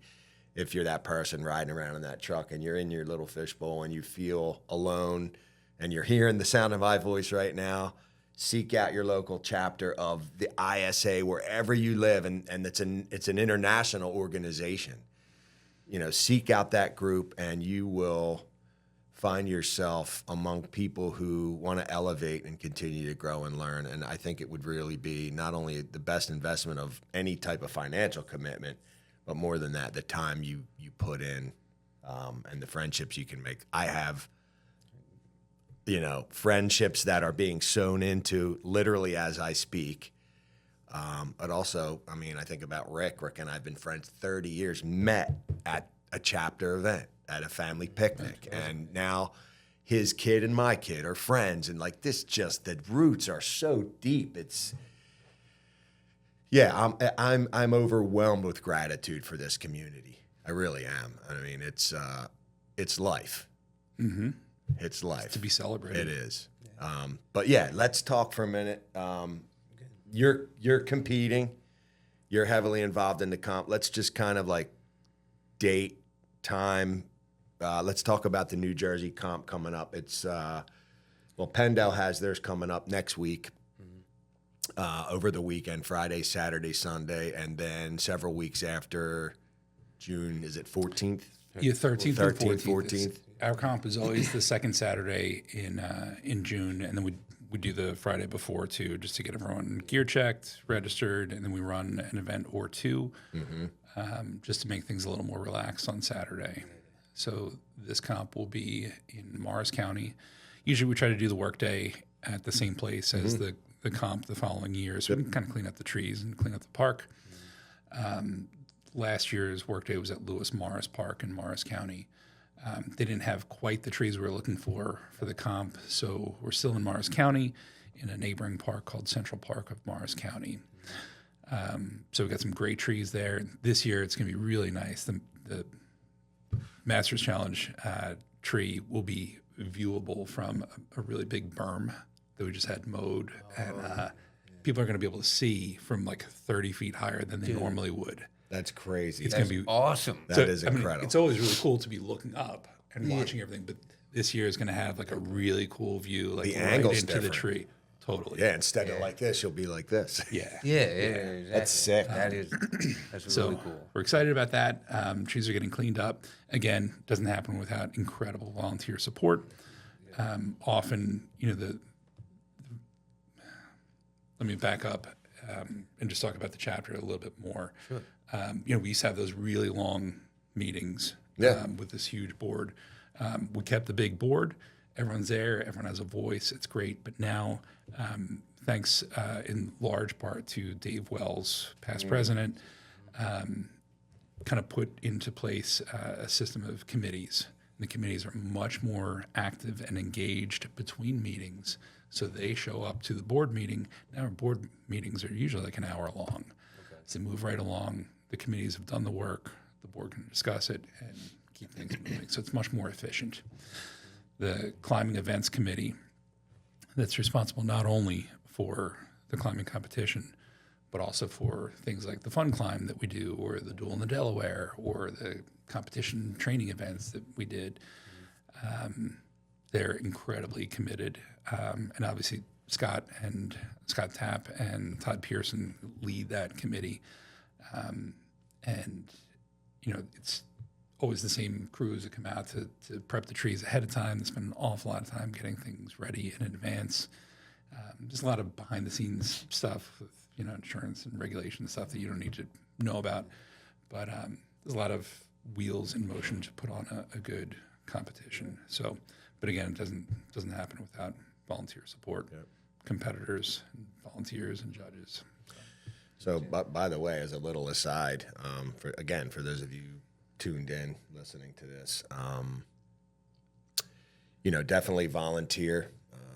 The climbers and everything, it doesn't go off without the volunteers, judges, things like that. What I would say is, get involved with your own chapter.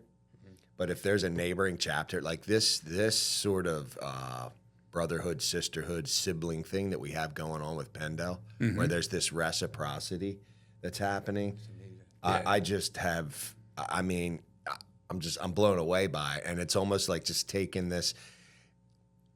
It's corny and it's like it shows my age, but it's like the blended family, like the Brady Bunch, right? Like we already have our family, and then there's this family across the river, and now quite literally there's this interplay that's happened that I think is it's amazing. And I've been on a group chat I sent something to Riggs, Glenn, and he immediately joined me into this like group chat thing, and I'm like, okay, here we go, But yeah, the involvement.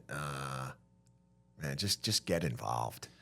We have that same thing going on with New York, too. Yeah. New York is going to have their comp the week after ours. Okay. Sure. I think we've got 6 people going up there. Wow. Carol's going to work. Yeah. No way. Carol's going to be a second judge, banging the numbers into the computer, working all day, staying over 2 nights. God bless her, Yeah, exactly. And, a good number of people going up just to help judge. And it's going to be great. So we love that. Yeah. That relationship we have with our neighbors. Yeah. It was kind of fun to kind of kick things off with the original duel on the Delaware. Incredible. Because, it's a little bit of... yeah, absolutely. But it's good. Friendly competition, yeah, man. It's great. And again, making each other better. Like it's the whole rubbing up against, sharpening the saw. Like rising tide. Yeah. That stuff is super vital. So, yeah, I appreciate that. They're great though, and they have a contingent that comes out to our comp every year too, and they're great. And they add a level of spice. Yeah, for sure. Yeah, exactly. It's great. Yeah. So we're grateful. So why compete? Like why should a person who is climbing, why should they go and do something on a Saturday that they do 5 days a week? And I'll let. I think this it's is a open to question both for of you guys. This is know? a question for Brick. Yeah. I'm interested to hear what you'd say. That's a good. So the initial thing is because put your game out there and they see where it lays out, right? But what you come to find, at least for me, you come to find that the only way that you do get better is by the community that you're a part of, community of climbers.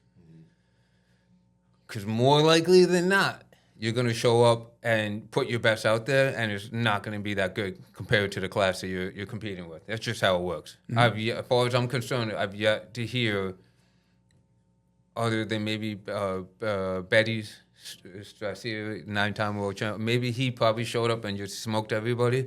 But everybody goes through that learning phase of like, okay, this is my game plan. This is where I'm at. But in meeting other climbers and you start to really hone and sharpen your skill. So my point to that is like you have your skill set, but you also have your skill set that you elevate by the other people, the other climbers.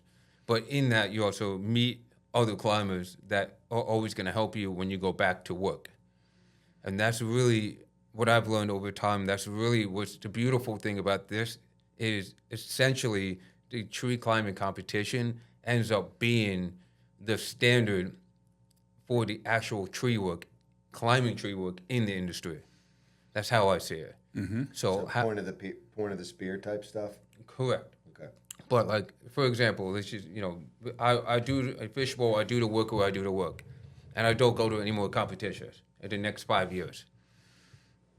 The exponential growth in techniques, learning, and all that stuff that happens in 5 years, that if I were to come back 5 years later, I'm going to be so far behind. So that means in that fishbowl, I'm not operating at the highest standard, which is number one is safety, right? Let's just, and I'm being a little cheesy, but let's pretend that somehow you have psychic powers that you know how much that anchor point can hold when I put the rig in, a big limb into it. You know that it's 2,000 pounds exactly. I wouldn't know that. And then I might go do something and that anchor point snaps. That's a cheesy way of putting it, but that's what I mean by what you do get out of it is you go back to the fishbowl that you're in, but you're always going to be operating at the highest level. That usually comes from the community because multiple people have learned through experiences. I don't want to say mistakes, but experiences that create the idea or innovation to do better. So not only do you become a better climber physically and move through the tree and gracefully, but going back to your community and doing tree work, which I've learned from Mark Chisholm, it is always hazardous. When you don't know what you're doing, it becomes dangerous. And when it becomes dangerous, that's usually when people get hurt or killed. Yeah. So That's a good way to put it. if you can always keep it hazardous, that's the best way to do it. The only way to always keep it hazardous is to stay on top of all the skill level, training, knowledge, ideas that everybody that shows up to these comps brings to the table. And this goes international. The latest champion is James Kilpatrick, super laid-back, quiet guy. And I've got a chance to talk, brief conversation, but I know for a fact that if you show up to a competition and you're in it with him and you have a question about work and how would you proceed to do something, he's going to give you the answer that you don't have at the moment. Wow. You know what I'm saying? So that for me, and it's a long about way of saying that for me is what I've learned, what is so beautiful about signing up to compete, is that ultimately when you go back to work, you're pretty much the safest version of yourself. Yeah. You can't beat that. There's another part that I think we've talked about before, but I think it bears saying again is with any of these things, the volunteerism, joining, serving, learning, I always get a bounce out of it.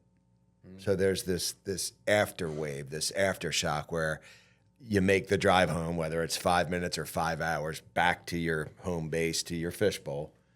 And little bit of a smile on your face, and Monday morning when it's time to go back to the fish bowl, you carry that a little bit of smile and you bring that experience, which is what I'm hearing you say, like right into your daily work.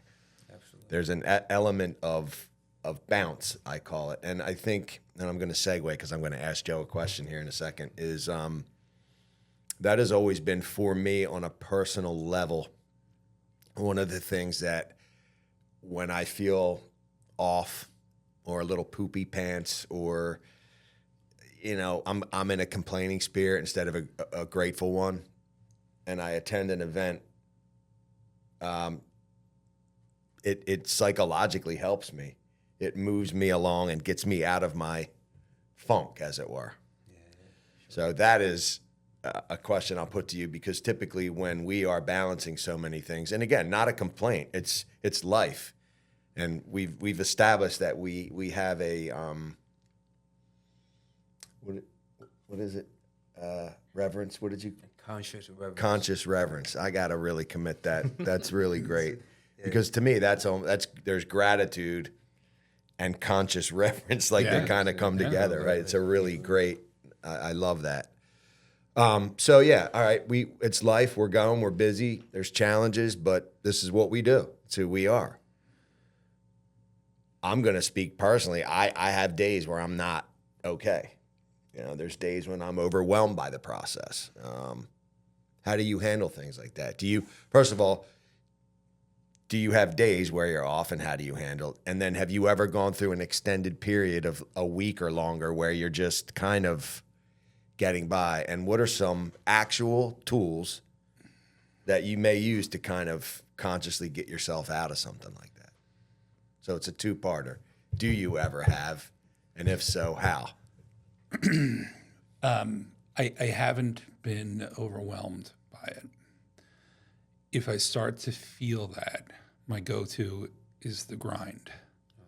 Like I just substitute, like I just fight it. Okay. And I feel like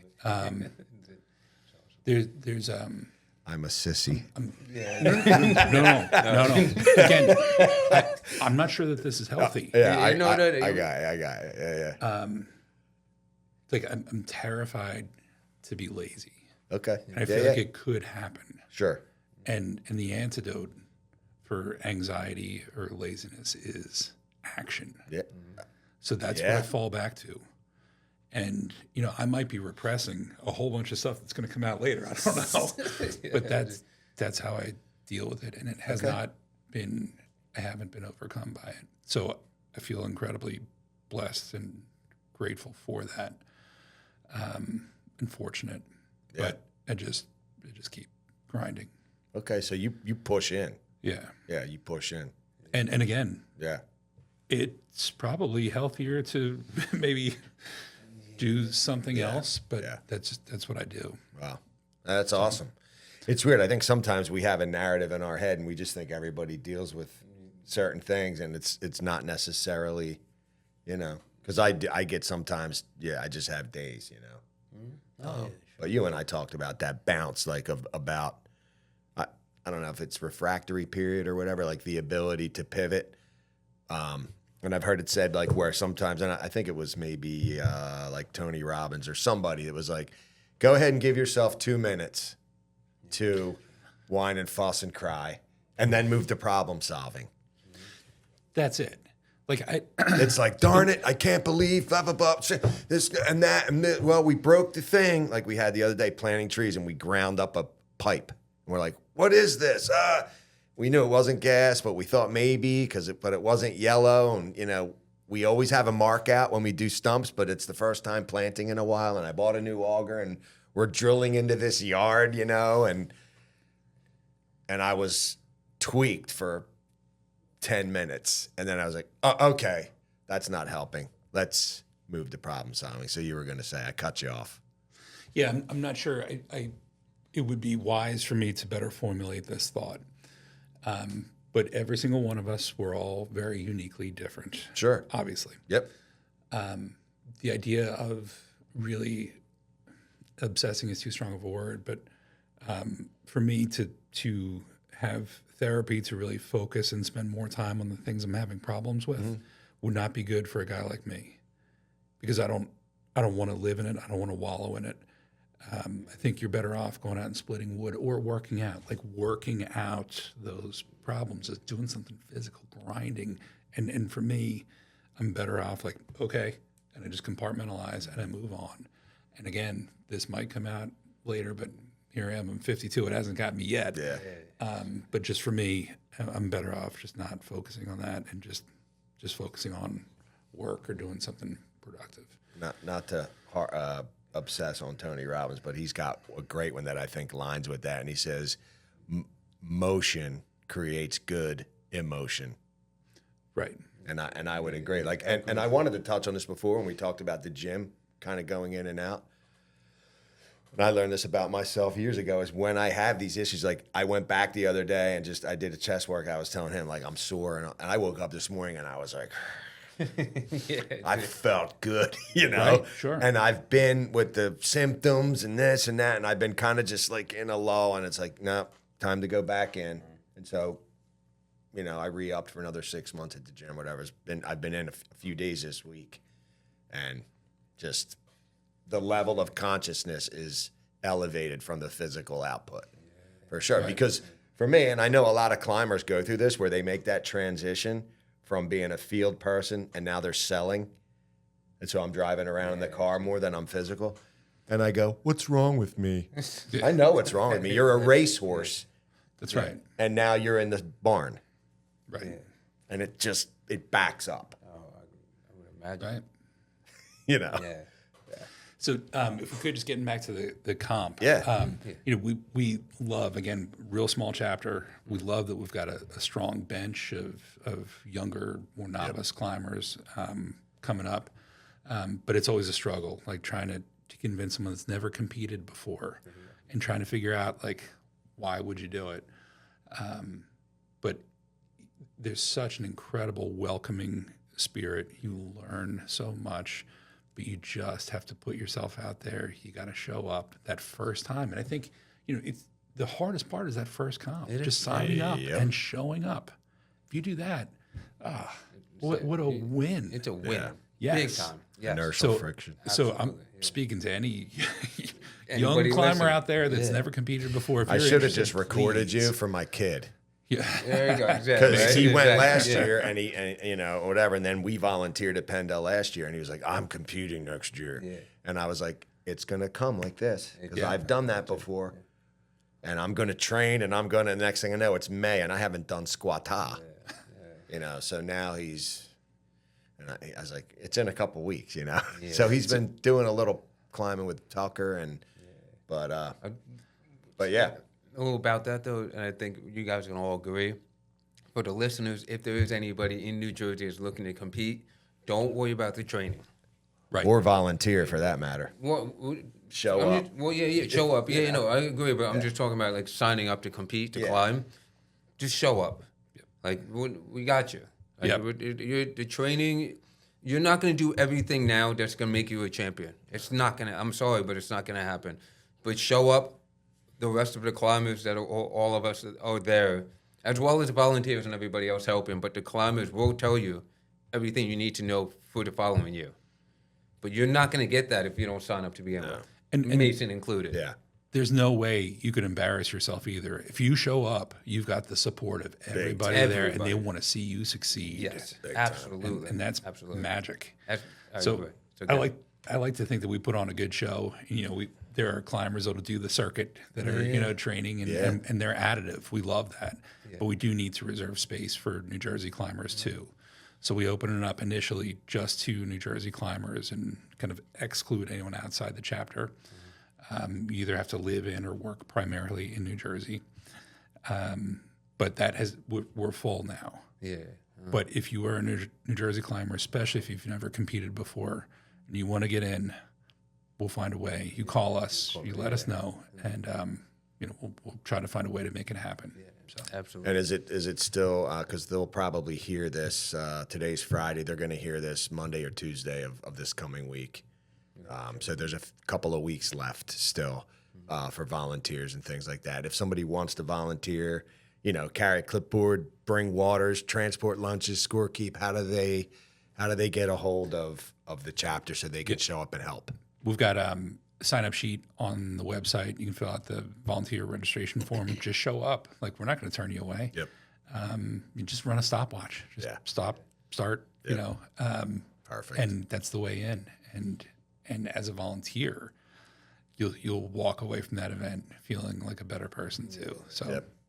And what a great foot in the door, right? Come out your first time, run a watch, whatever, hang out, meet people, break bread together, hang out after, chit chat. I mean, again, the genesis of this is that tailgate conversation after the comp. All the work is done, and now we get a chance to just hang out and chill and talk.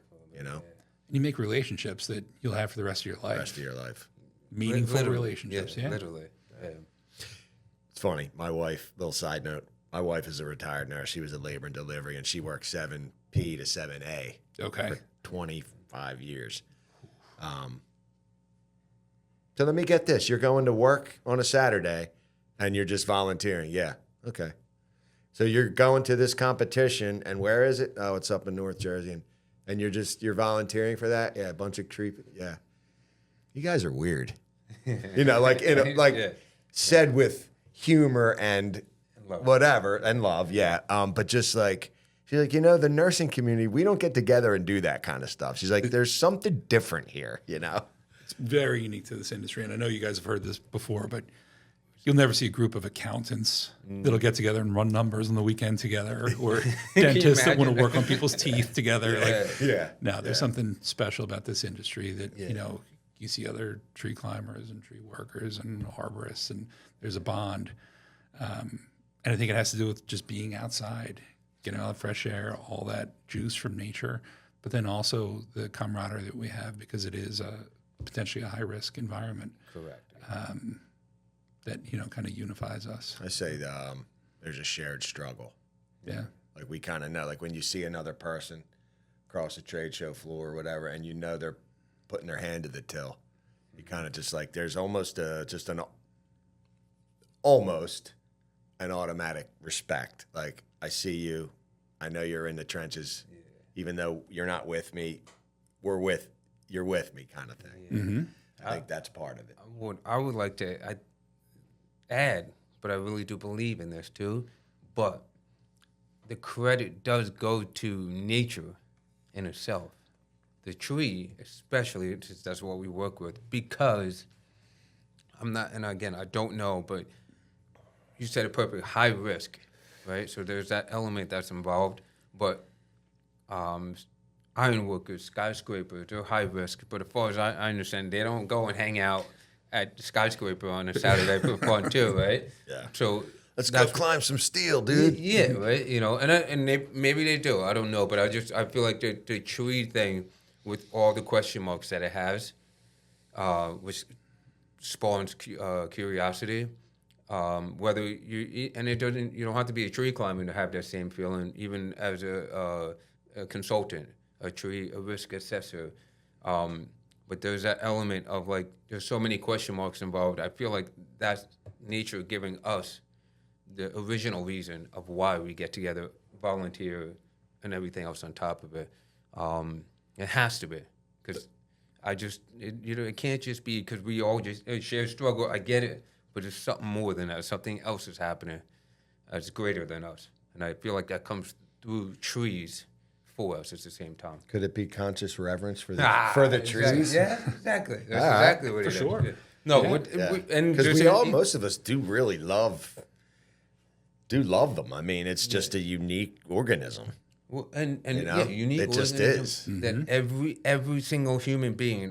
And again, I can't speak for 7 billion people, but I'm pretty confident if you talk to any human being anywhere on Earth, regardless if it's a war-torn country, where there's a wealthy country, the tribes in the middle of Amazon, and you say tree, what tree are you thinking of?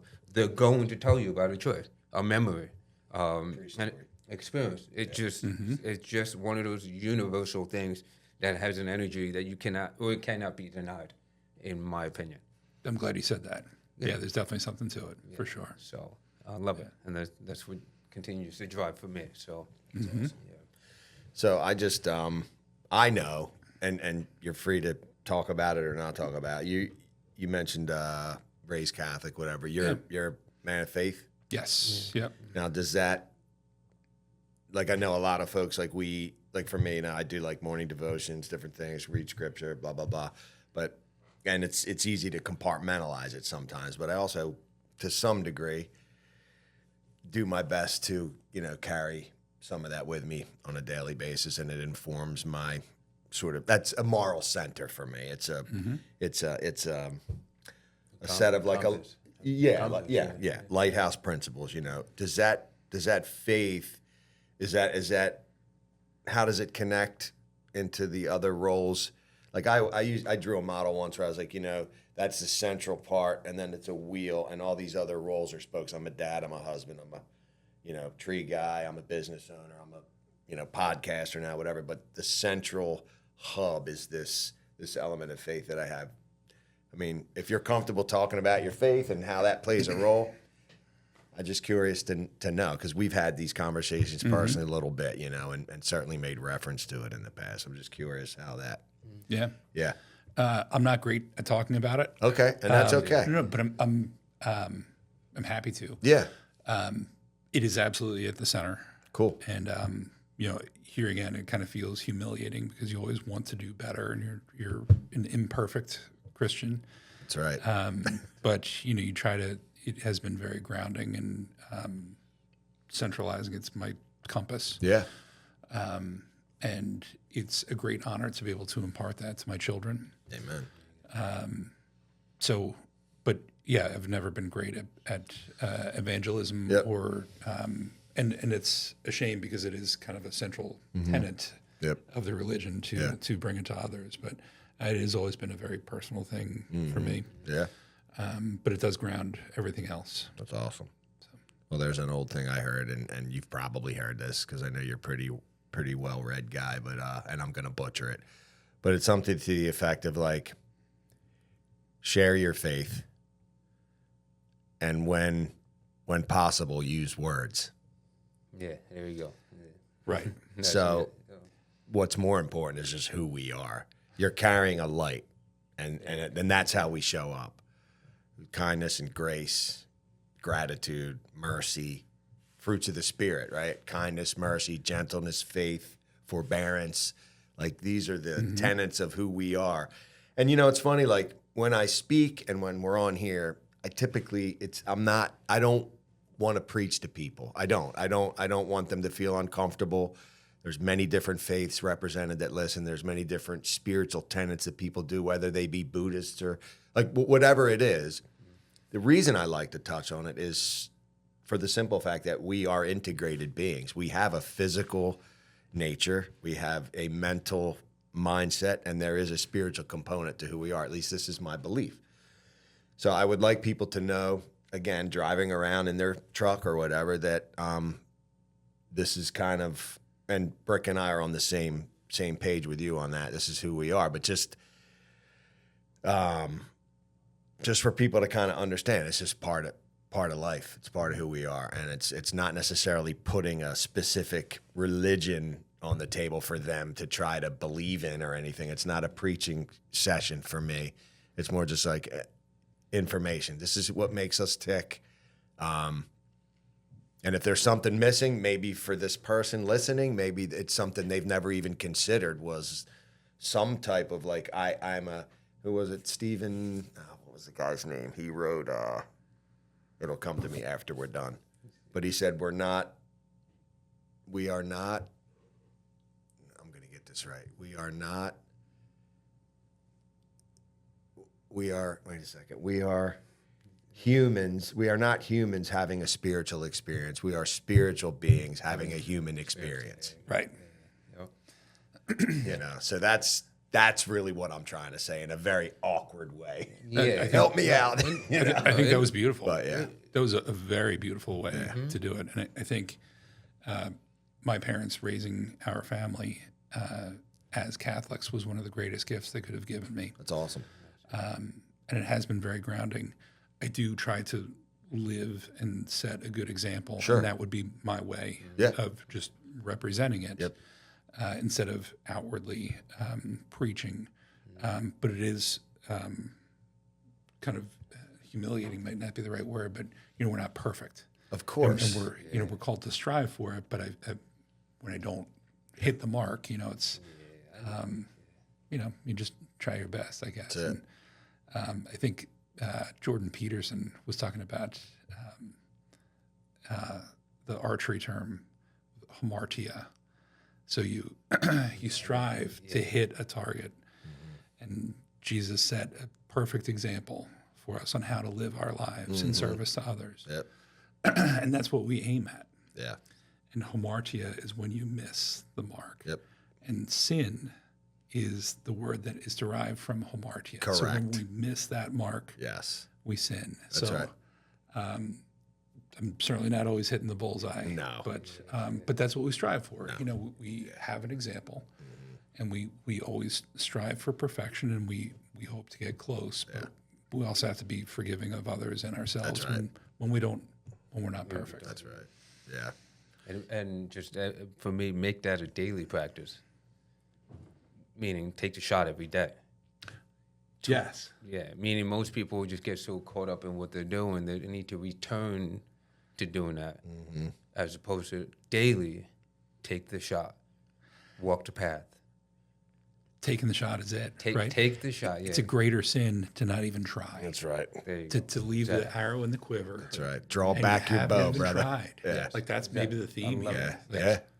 You got to show up. Exactly. You got to work. You got to try. And I feel like when I see people not trying, I'm like, oh, I just do this painful. It's crazy that that's kind of where you started. Like that's literally where you started was when we were talking about hiring. right. And you were like, don't give me the skill and talent. Give me the effort and the motive. Yeah. so it's almost like we've come kind of like full circle, which is pretty cool. So, I mean, I don't know where we are if we are. I have one question though. Yeah. Yes. It stuck with me the whole time. Yeah, great.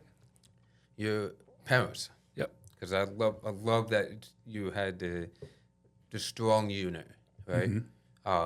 And the reason, let me just start with this. The reason why I love hearing that is because that is what I'm striving for.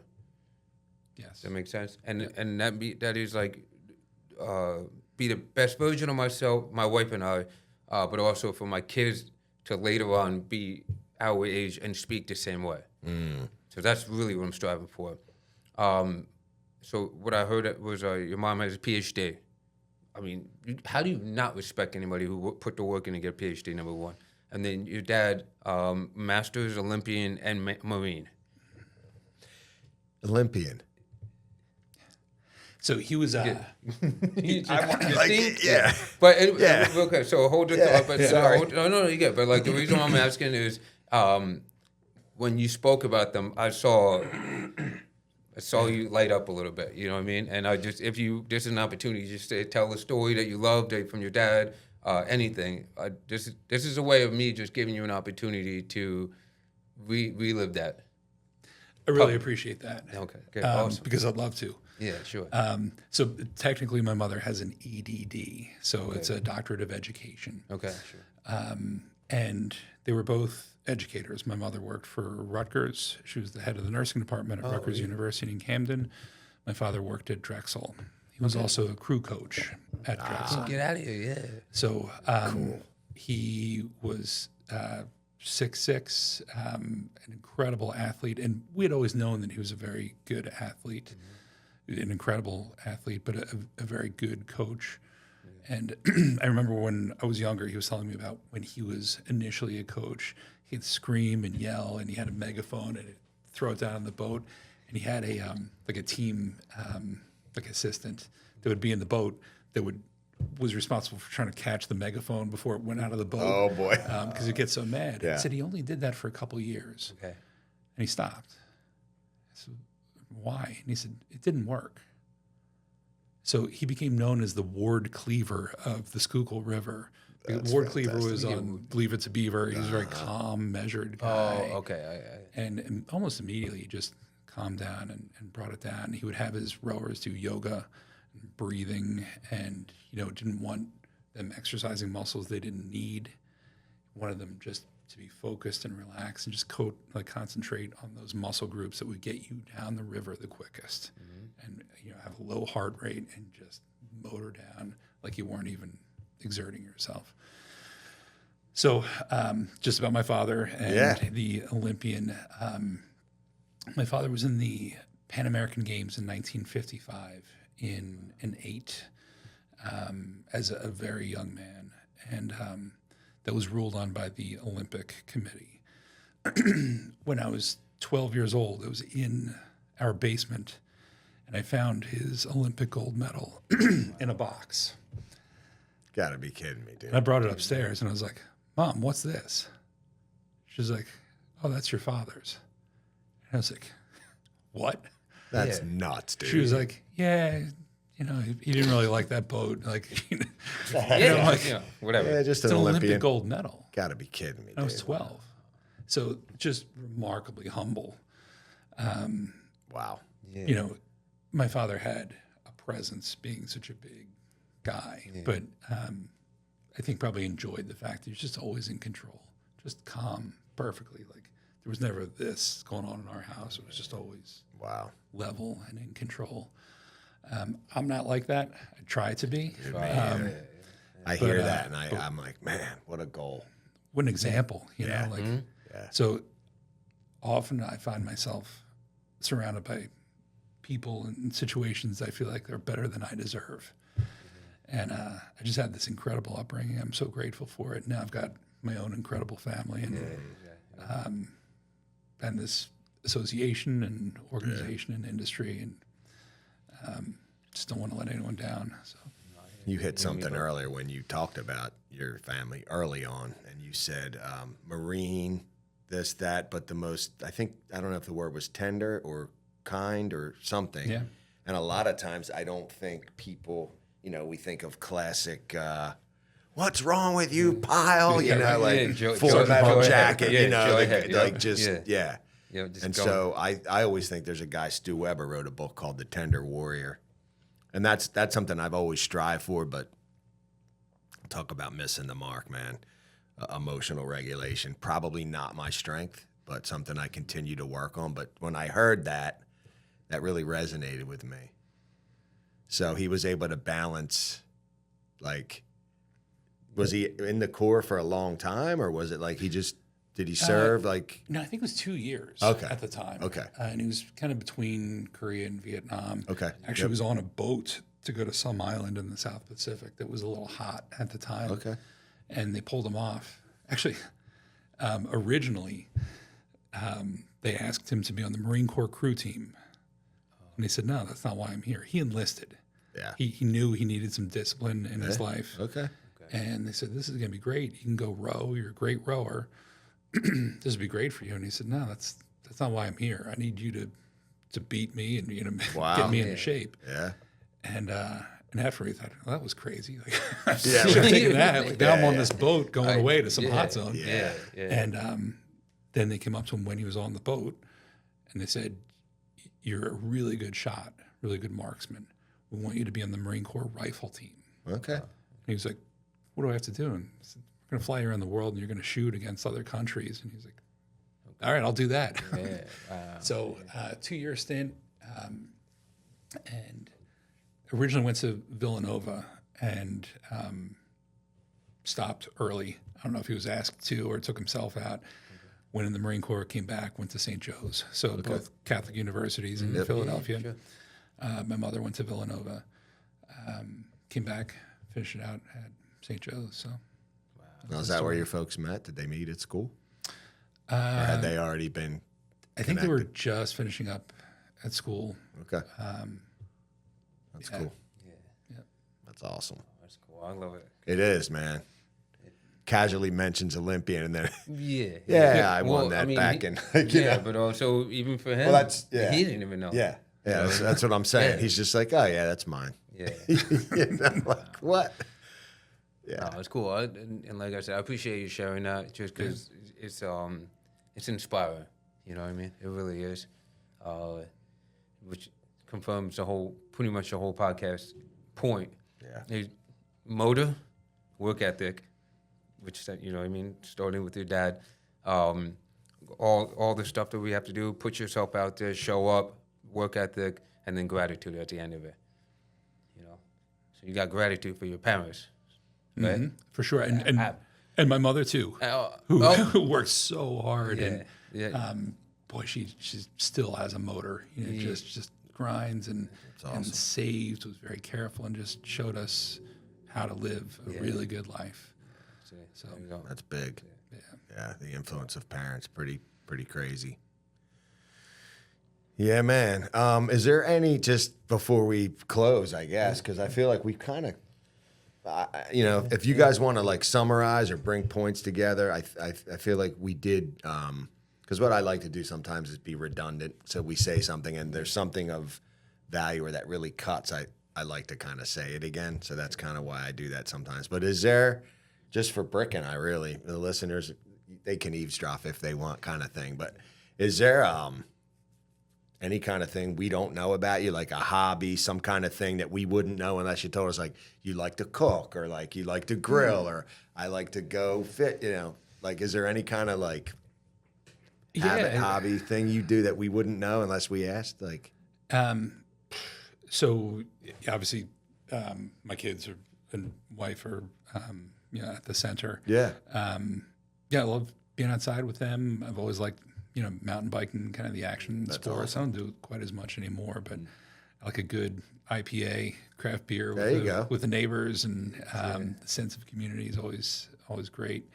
There is, if you don't mind, just to deviate a little bit, there's 100%. One other thing that was also really good advice to younger arborists that I got from Mike LaManna way early on. Nice.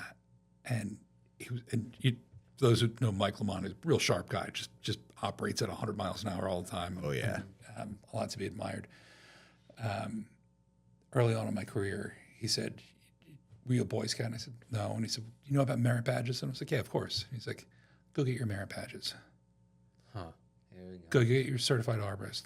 Go become an LTE and BCMA and track, and go get those things because they can't be taken away from you.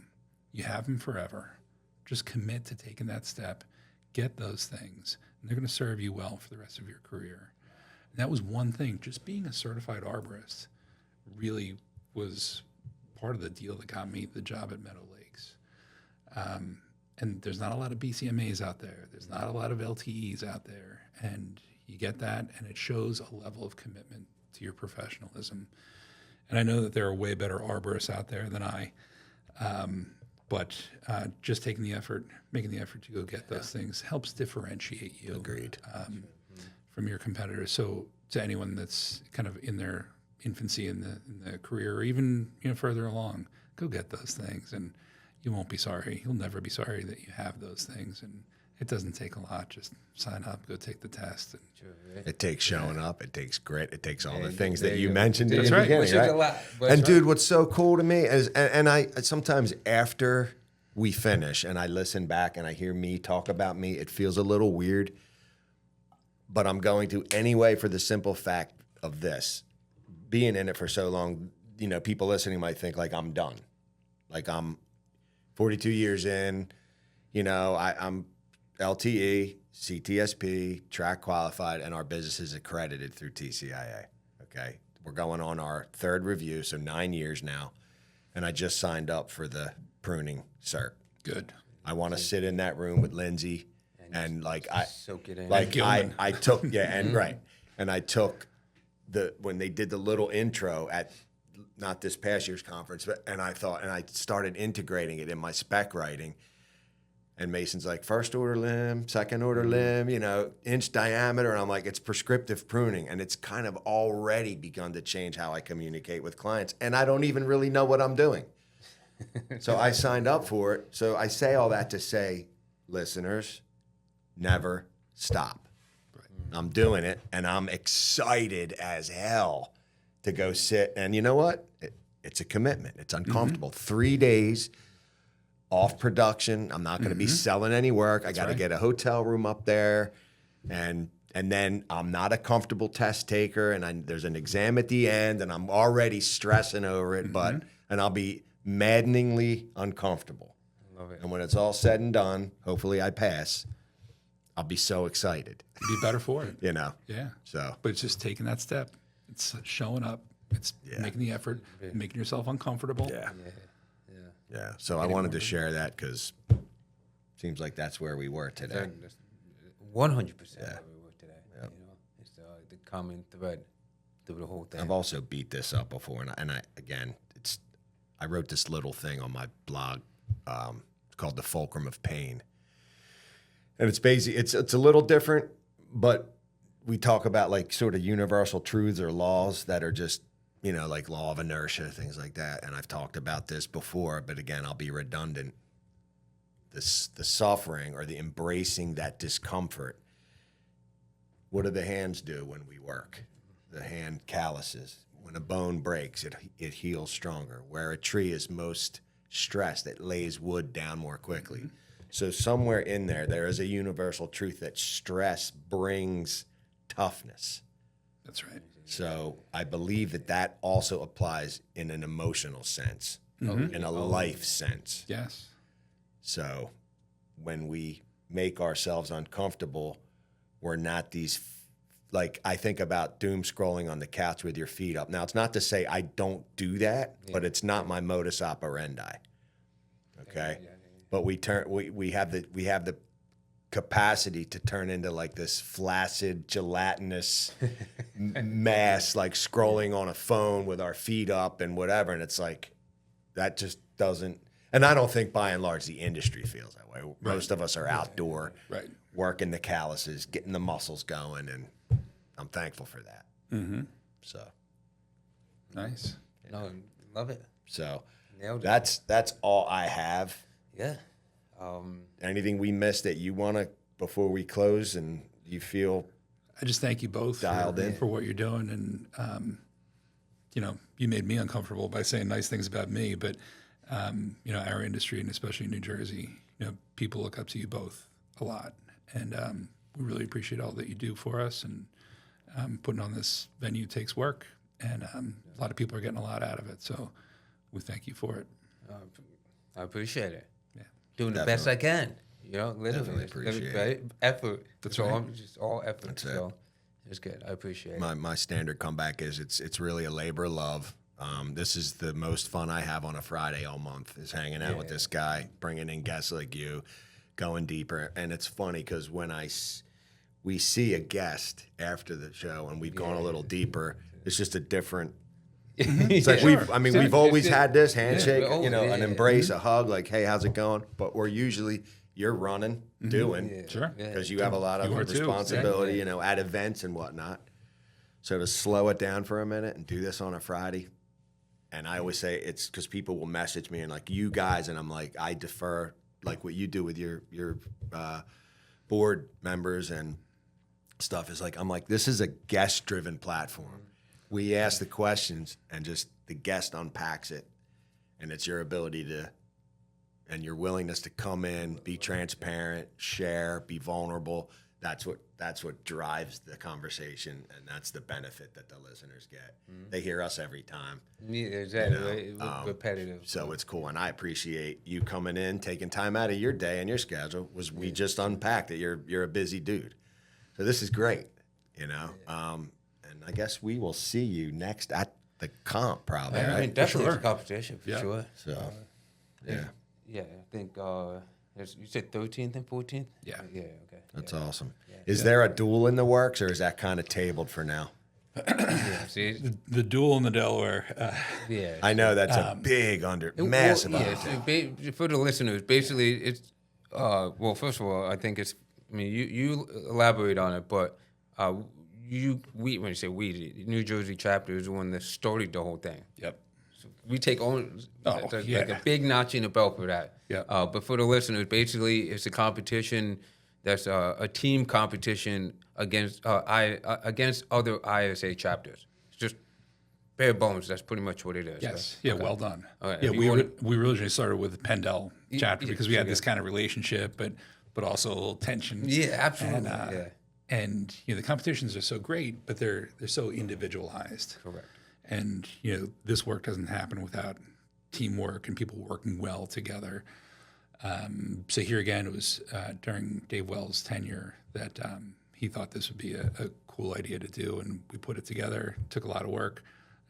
Really, it kind of follows a competition model, but the events are pretty wild. They are. So, and I'll leave it at that. I won't give it all away. Yep. But it was originally between Pendel and us, and then, but it was so much work that we'd hoped that Pendel would do it the next time.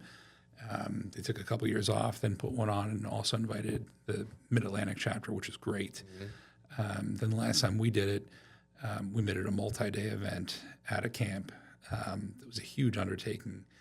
We also invited Mac, New York, and Ohio. Mac couldn't make it because it was during their competition, but it was a great event, but it was a lot of money and a lot of time and effort and volunteerism. New York offered to host it the next time. They were working on doing it this year. It looks like it's probably not going to happen this year, and it's understandable. And it's a huge event. We really probably ought to scale it back to a one-day event again, because a multi-day event, it gets costly. It's a lot. It is a lot. But involving other chapters and kind of working together, and the camaraderie was great. Ohio came in so strong. Yeah, they were great. But, New Jersey, we won. That's right. That's awesome. So just seeing everyone work together and collaborating with different chapters was great. Great juice. So we just continue to find ways to build relationships. That's really what it's about. I say, like, about our business, I'm like, it's a little catchphrase I came up with. That's like inner team. I say, building relationships with people by working on trees. There you go. All right. Yeah. I'll add one little thing, just so you know. In my travels, little by little, or through social media, it's gaining interest in other jobs, like Texas was talking about it. So it's a thing that I would imagine in a couple of years from now it's going to grow into ISA chapter, whatever you want to call it. So we got to keep it up. There's a curiosity. Oh yeah, because it changes. It's so, like, first of all, not individual, it's team, right? But then it's almost like the Olympics in a way, right? Like your country, your chapter, and so it becomes like for lack of a better word, pride thing. Like, I'm from New Jersey. Rights. Yeah, right. So and the whole glove thing. Yeah. That was awesome. That was hilarious. But dude. just I wanted, I don't know if you heard about this or not, or maybe people told you, but it is something that I feel like is gaining traction slowly. But other chapters will be reaching out at some point, be like, hey, well, how do you do that? You know what I mean? Because it'll be very interesting, like 10 years from now, to see what that turns into. Like chapter climbing championships or something. Yeah. That's pretty cool. Really do think so. Well, with New York potentially hosting it this year, they're like, we're going to have to change the name. It should be, Duel in the Hudson or something. And I was like, no. It's our event. It's a Duel in the Delaware. If you want to participate, to host it, that's great. Yeah, but it's our event. That's right. So if we want to change the name, we'll change it. And think about it. Add, let's just say 100 years. But 100 years from now, that's the story to tell. Why is it called Duel on the Delaware? Mm-hmm. It's like, well, the origin all started is back it all started here, and this is why we kept the name. That's awesome. That's the point. The point isn't to change it so it fits everybody else. It's just, this is how it started, and this is what it turned into. Mm-hmm. So please don't change the name. I'm lead to charge. That's right. Yeah, but anyway, just so you know. Great. Yeah, it's good to hear. Really cool. Mm-hmm. Yeah, I feel good. That's awesome. Yeah. All right, Appreciate it. So I'll just say thanks to Brick, as always, for co-hosting, hanging out, driving down Joe. Very much appreciate it. It's an honor. I'm glad we had a chance to go a little deeper. It's awesome. Mm-hmm. We always have a blast. Hopefully you enjoyed yourself. Yeah. For sure. And the little pre-game and post-game is always fun too. Mm-hmm. But thanks all the listeners for tuning in. Check out your chapter events, join a chapter, get busy, volunteer, and keep grinding. Yes, nice. Sir. That's all I got. Same here. Thank you for the gifts. Yeah, of course. It was really cool. The token. It. Yeah, sweet. Awesome. All right, y'all. Peace out. Have a good holiday weekend. Yeah. Out. Thanks.